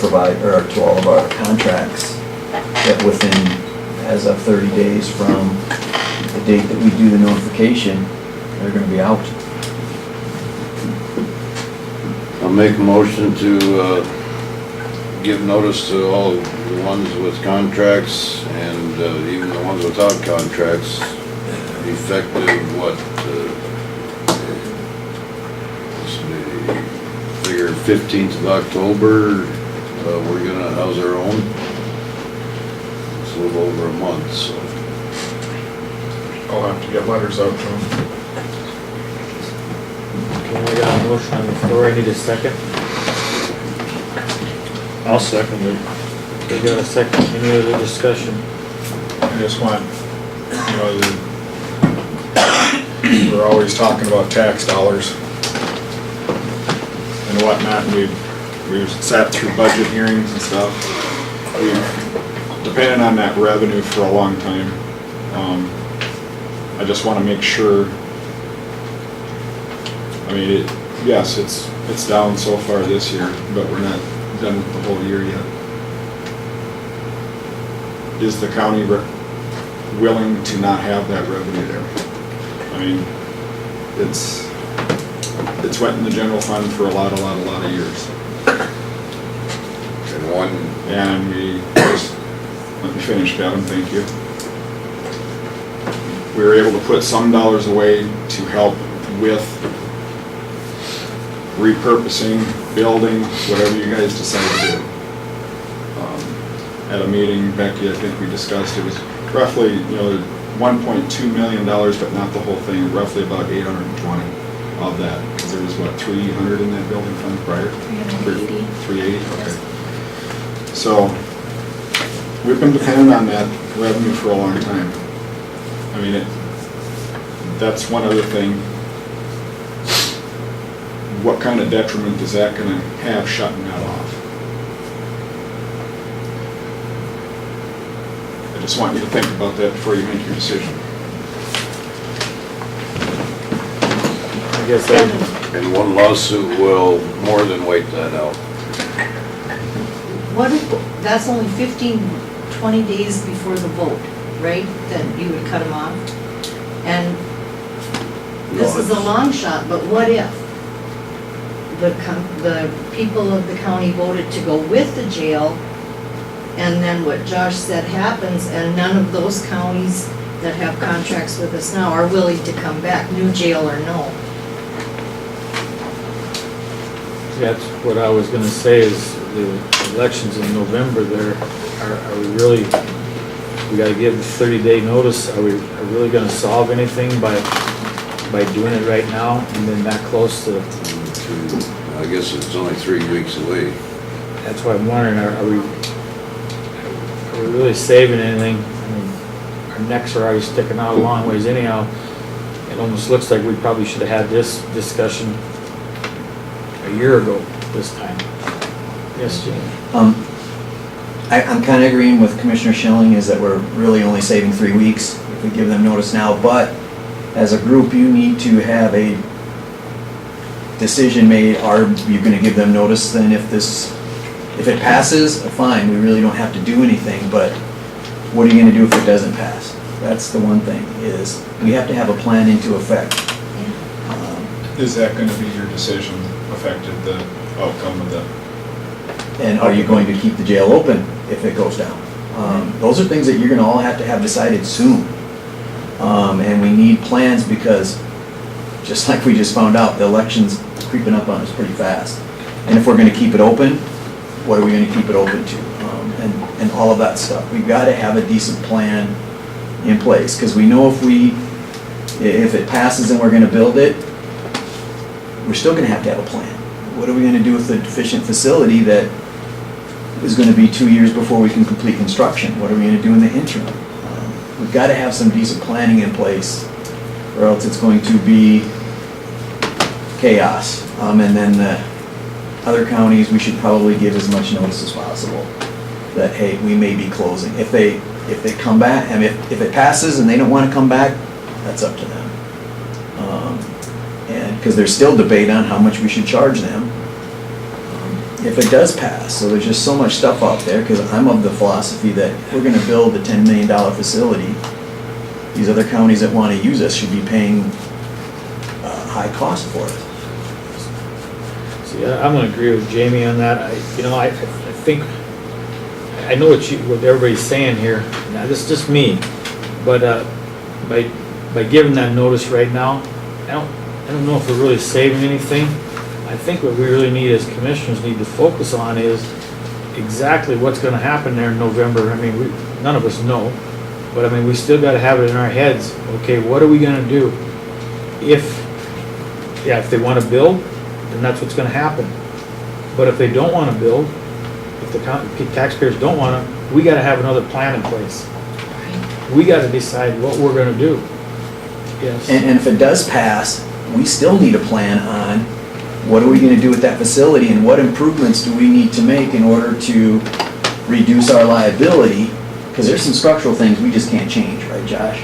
It's just beyond changing, so what are we gonna do to reduce our liability while we're waiting that? Because realistically, doors won't open for 2 years.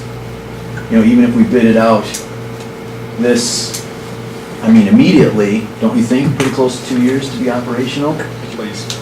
You know, so, and that's for construction in 2019, and then we'll roll that into 2020, but the whole goal here is to reduce liability for lawsuits on a facility that we know has deficiencies. A lot of them we've improved and modified and changed, whether it's through policy changes or certain things, but there are some structural things that we cannot change. It's not cost effective. Or do we want to make it that cost and continue to operate? But this election really needs to, either way we go, we need to have a plan on what we're going to do with that facility come the day after the election. Do you have your plan of what? My plan, I was just gonna interject here. I can bring whatever plan I want to the board. You guys are the ultimate decision maker in this. I can bring you whatever plan. You guys could choose not to go with it.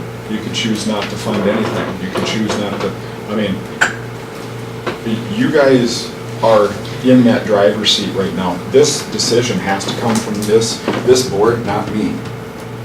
Nobody we asked for your plan, so we. You're asking for my opinions, and that's fine. I we agree can with make a that. decision. That's fine.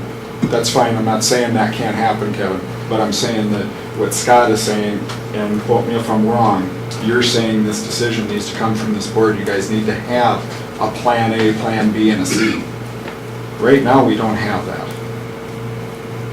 We're kind of getting off task a So, little bit anyway. on the discussion of Should cut me off. no, that's fine, because Kevin has made a motion, right?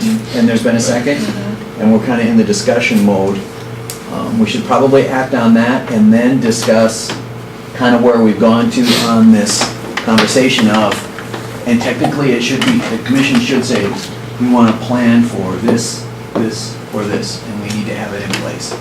And basically, it's going to be operate or not operate. And if we operate, are we going to have other prisoners, et cetera? But, good talking. Maybe you send a motion? I will withdraw my motion, being there's only 3 weeks in between. Ready? A motion, Kevin, withdraw his motion. Wait a second. I guess I'm just gonna comment on that. To me, they're just, we gotta think long and hard on what we're gonna do. We can't wait till the day is voting and, now we gotta make a decision again and not waste 3 more years and $60,000, $80,000 too. And 7 weeks is going to come up on us fast. It's gonna, we got, If you're contemplating eliminating prisoners, then it's like, okay, we need to get that plan in place, and then are we just gonna house Walworth County? And then what plans are we going to put into effect to minimize our liability? Are we going to continue to house out of county? What do we need to do to minimize? If we're going to close, what the heck are we gonna do there? Because we don't even have a place to go if that's an option right now. There's been some suggestions, but we need to get into an agreement for that too, if that's an option, so. I guess how I look at it is, as us commissioners, we need to, and I think we should, it's not a lot of time, but I truthfully believe that each and every one of us should sit at home and figure out A, B, and C, what we're gonna do. We gotta look at, even if it does pass, it doesn't pass. If it doesn't pass, we know we're serious. We gotta figure out what we're gonna do. So I think we should sit at home and we should figure out, each and every one of us, an idea of what we're gonna think should happen, what has to happen. I got mine done already. Okay. I know I what feel by the feel. next meeting that we should have that, Because then you could decide what we wanna do. Once you have a group decision on what you want what the options are gonna be, then yeah, that's when you would tell the sheriff, this is what we need you to plan for. We gotta have. And what it's gonna options. cost and et cetera, so. That's what we wanna do.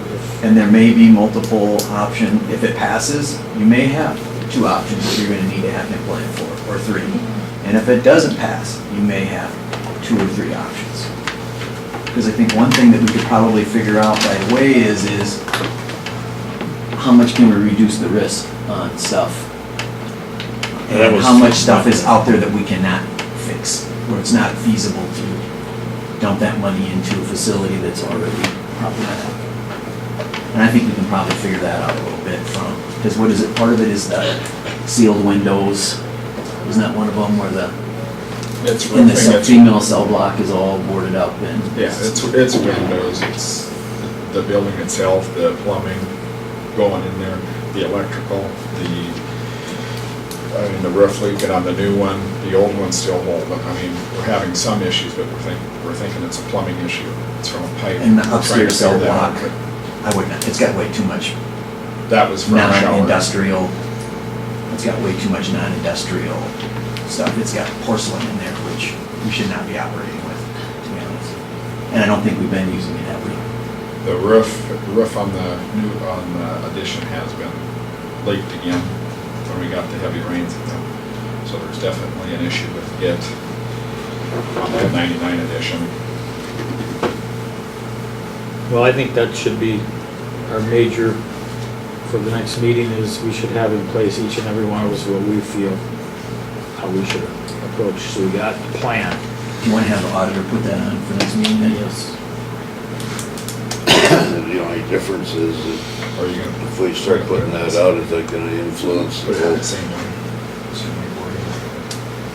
Yeah, but we can't wait till the last minute. No, but we can have it in our minds, what, Well, do we wanna put that out? Because that answer could influence the vote too.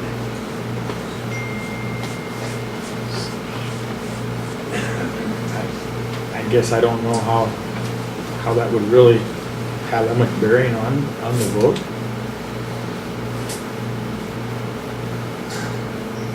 I think it could.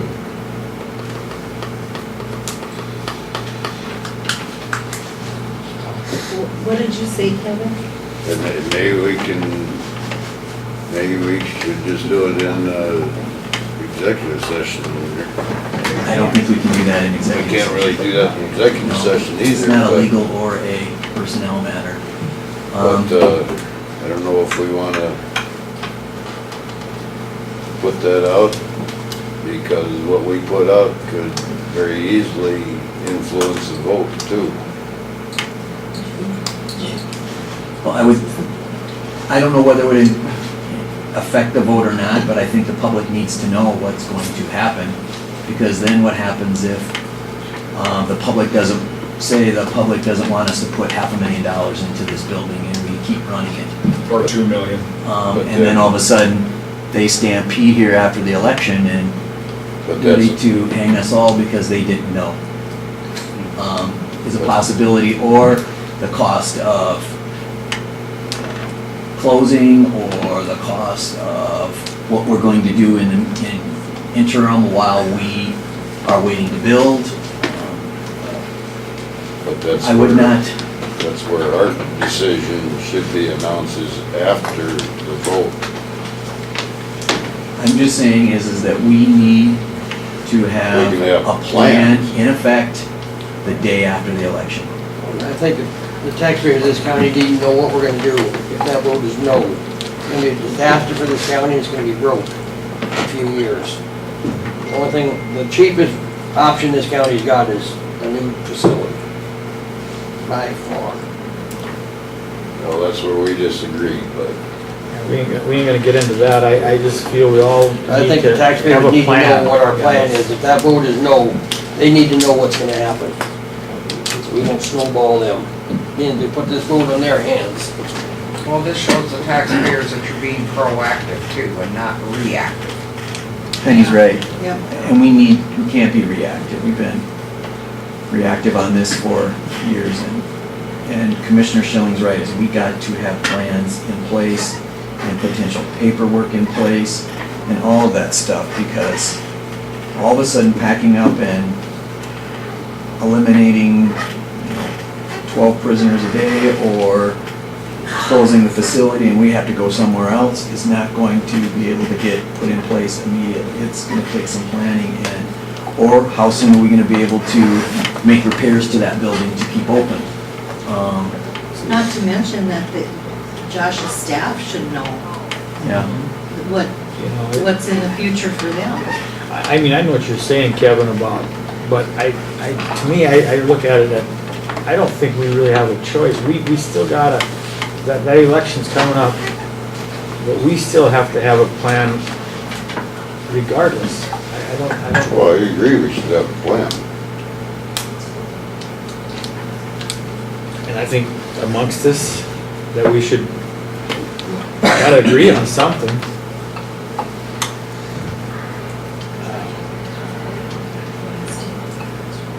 I think everybody should just figure out what they think, how we should move forward. And maybe none of us will have a plan that we agree on. And then we'll worry about it again. I just truthfully think that's how we gotta approach this. We can't continue to operate as we are. I think that's kind of We what you're all know saying, that. Commissioner Schilling, right? Yeah. I think let's just go that way right now, and the next meeting, we'll see what everybody comes up with. And maybe nobody's gonna have a plan that we can, all of us agree on. Because the other thing you can reevaluate too, if the bond issue does pass, are we still going to continue to house out of county prisoners because we don't want to have that liability? Or do we think that having the costs of those prisoners as revenue is a risk we need to take? There's just a lot of things out there that we need to, if this then what, that we're not thinking about. And I don't want to see the public storming the courthouse saying they didn't know or we misled them or something like that. I don't think any of us want that. Again, that's just my opinion. I am a non-voting member of this commission. I'm just here to legally advise you. When you made that comment there as far as assess the liability, well, if the public does decide to build a new facility, I'm not saying we're eliminating our liability, but I would hope that the new facility eliminates some of our liability. Oh, I agree. And what I'm saying is then we need to evaluate that situation that you just brought up of, do we house out of county prisoners or do we just maintain our own in order to reduce our exposure by reducing the number of prisoners, or do we still continue to bring in out of county prisoners and ride that exposure for the next 2 years while it's being constructed? But that's an issue that you're going to have to address even if it goes through. Right. What are we going to do? And I think a lot of the stuff that we're thinking about is, if it passes, we're just going to continue as we're going. And I don't necessarily know if we should be doing that with the amount of exposure we're having with a facility that's already been listed with some issues. Jamie, Because the excuse of, well, we're building a new facility, isn't going to work. Even if we got sued today, well, we're planning on it, it isn't going to work. We still know about it. would the commissioner's individual liability reduce within a new facility? Oh, yeah, because we would have a building that's compliant with federal regulations. And we'd be be able to properly segregate, classify everybody. Would the commissioner's liability be reduced if the vote is no? I can't say that. I can't say that our Or will liability we is still going to be change. sued individually? If we went to a facility that is not federally compliant, we're having the same liability as we do right now. If it doesn't have the number of staff that's required under the guidelines, if it doesn't have the proper square footage, and if the people were at that meeting of, you have to have this, you have to have that, you have to have this. And granted, jails don't get sued a lot, but we don't want to be the one jail that gets sued, or the one entity that gets sued because of something. And I Can't argue that, because I don't know what facility we're going to, but whatever How facility. about if we keep this one open? The vote is no, and we continue to run this one, does that eliminate our liability and put it on the taxpayers? Well, it doesn't eliminate anybody's liability, because we're already aware of, I mean this board, the commissioners individually. if we continue to run, if this issue passes, or if it doesn't pass, and we continue to run this facility, your liability is gonna be there till it closes. Their individual Because we liability. can't do Yes. anything with its current deficiencies. Just like with, just an example of, and I'm not saying this is an issue, but say the fire escape issue. We don't have a fire escape that works properly, and this place burns down, and somebody gets killed. You guys knew that that was there, and that was an issue, and you still continue to let it function. That's my fear. That's the worst case scenario. That's a problem even in this building, and I think it was addressed in like 2014. That's and it's all risk benefit. I'm not saying it's gonna happen. My job is to explain to you what the possible risks are and what I believe those probability of those risks happening.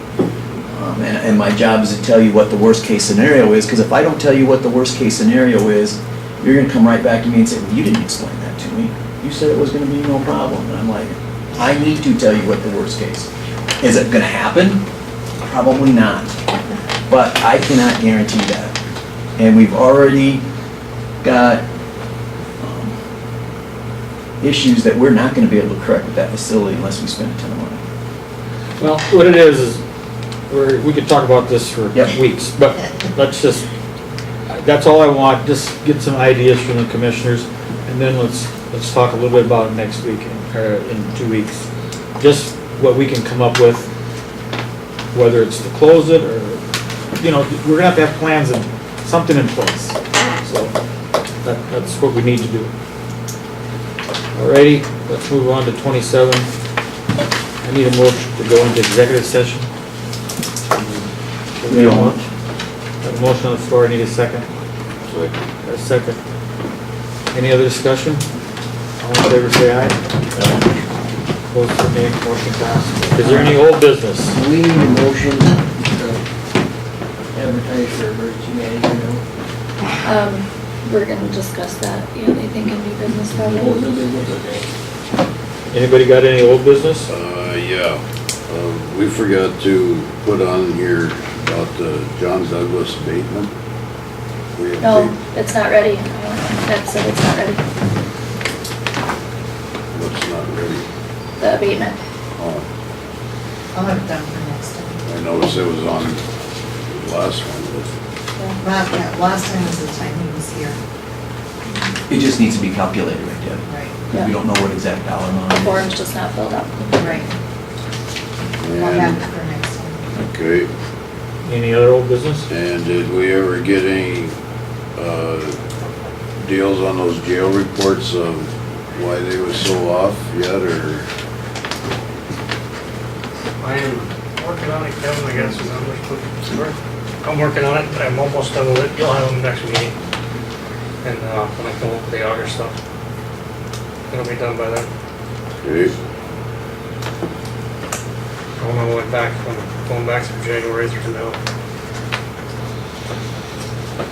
Anything else? I guess this kind of old business too, the burn ban, currently you still have the burn ban on. We don't do that anymore, Kurt Rostron did, don't he? Well, we can set it too. Well, it I was thought we put on. it in his hands. It is on right now. It's on right now. We nominated, Kurt can do it and I can do it myself too. It's usually because we didn't have an emergency manager at that time. We set it up where we could decide where we don't have a commission meeting. Oh, I thought we just put it in Kurt's hands. No, I mean, we can talk to Kurt about it, but there's a lot of farmers I've been getting calls on that say that they don't want it on. They got things that they need to get done before harvest, and I guess I feel with the rains that we got, I don't really see a need for the burn ban. what's your guys' opinion? Commission can actually set it, so. I guess it Through is pretty discussion. dry out. Through discussion with Kurt, it was, we decided that there hadn't been enough yet to relieve it. That's why we still have it in place.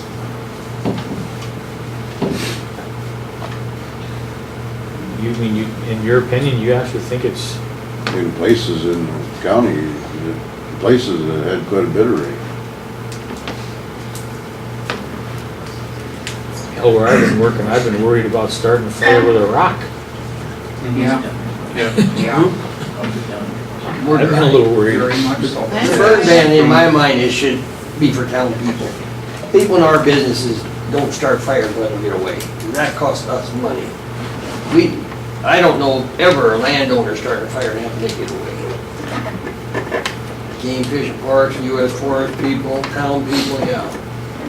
They still get paid if they burn the country up, but we don't. The only difference that a burn ban does is change your liability. You can still burn if there's a burn ban on it, it's just that it increases your own liability. It's dry in a casket. We got cracks in the ground that are that wide. So people in my business don't start fires and that kind of thing. Right. I'm not saying balers and things like that, but intentional fires. People in the ag business just won't do that. So it's more, in my mind, for town people. Campgrounds. I thought I'd bring it up. People asked me about it, and I said, I'll bring it up at the meeting.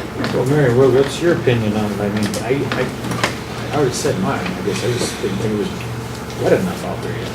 Well, I mean, I think that, I agree with Jim, that, I mean, the farmers that are dealing with it on a day-to-day basis aren't gonna go out and start burn an area down because they wanna get rid of some stuff, because they know what they're dealing with, without having protection. And as far as the burning in a campground, I don't foresee that as even an issue. Because I mean, if you go out in a campground, even if it's as dry as it is, you try to light a fire in that grass that's there, you couldn't even get it to burn, there's nothing there. But, there's areas, like Kevin said, I know like, in the county where my cousin Mike, he's had over 4.5 inches of rain in the last 3-4 weeks. So I mean, there's areas that have had a lot of rain, but there's a lot of areas I know that are totally dry.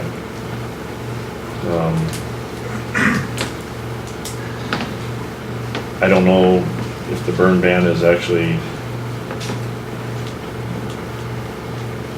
how important it is or not, what it really does.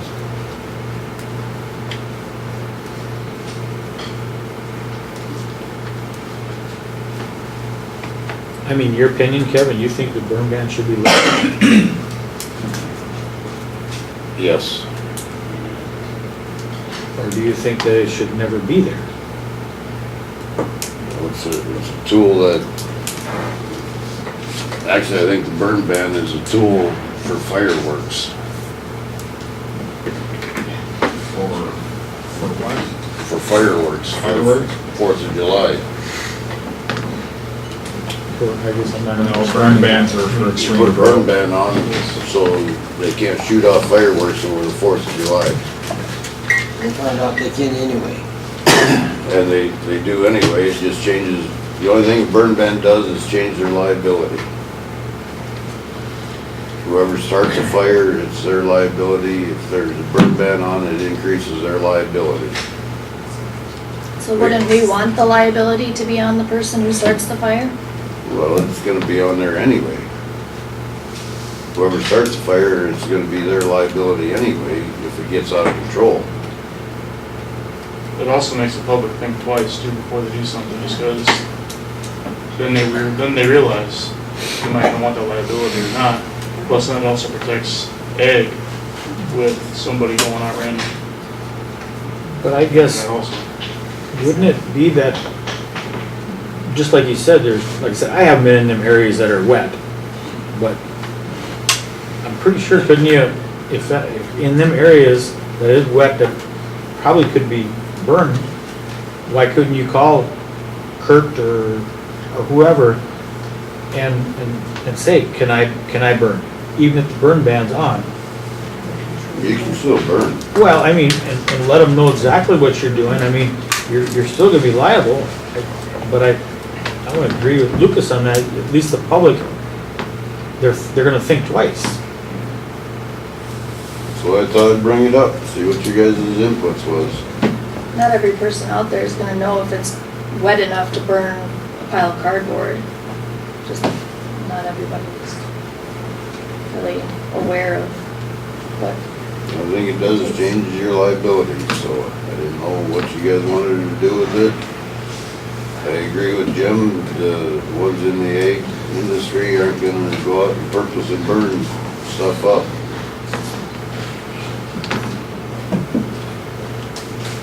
And yet they're the ones that are requesting to be able to do it. You know, people in our business don't let fires get away.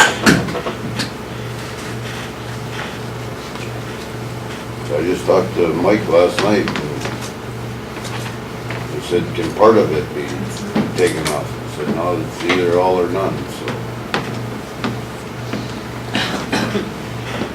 Well, I would think that if you went through the proper channels, I guess that's how I've always looked at it. If you call up, whether it's Kurt or you or Lucas or whoever it is, and say, I know the burn ban's on, I'm going to burn.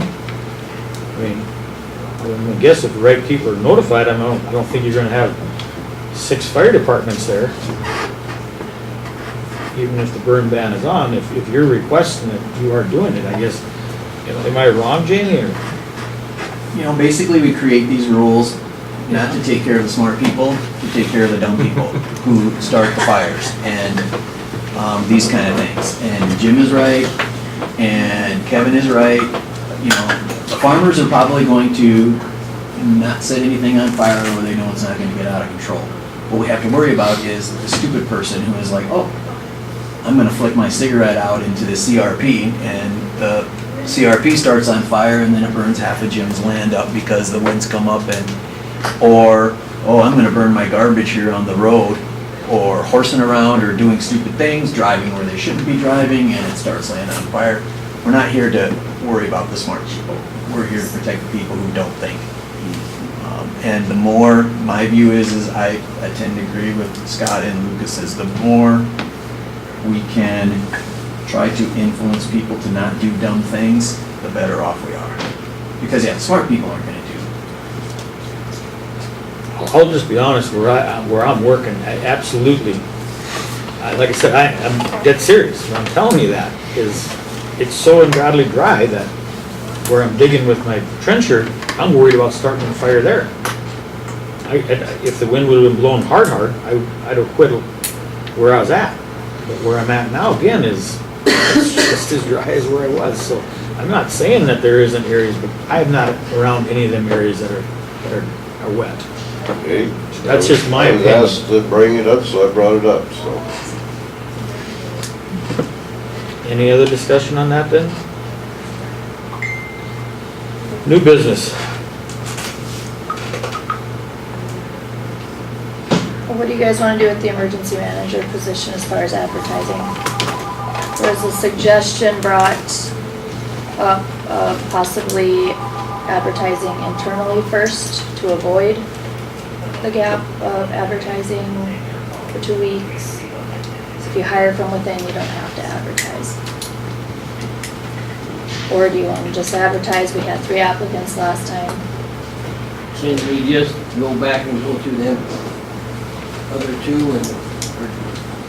I wouldn't suggest doing that Applicants again. unless you hire from within. Do we know of an in-house person that's interested? There is at least one. I always think that that'd be the first step a guy should go is if there's people in-house, I would think first. And if that don't work, then I think you should go, then you should advertise it out. I don't know who the person is, but it doesn't matter. I mean, still interview the in-house person too, wouldn't we? Well, I would think you should or. I mean, give whoever, that the whoever chance that first. person, if there would be more than one person as far as in-house, wouldn't you interview them just like you would, but give them an opportunity Correct, first? correct. Right. I would You think. can always that- reject all of your Right. internal and open it up to the public. Then we're that much further down the road. Well, you can always say if you wanna open up the internal and it closes tomorrow, I guess I would think that'd be the at first least you step would we know. should do. It doesn't matter to me, but it's, What's the rest of you guys think? Open it up for a week, see what we get for internal. I agree with that. Any other new business? Motion to adjourn. Okay, got a motion on the floor, I need a second. A second. All in favor, say aye. figure it out there.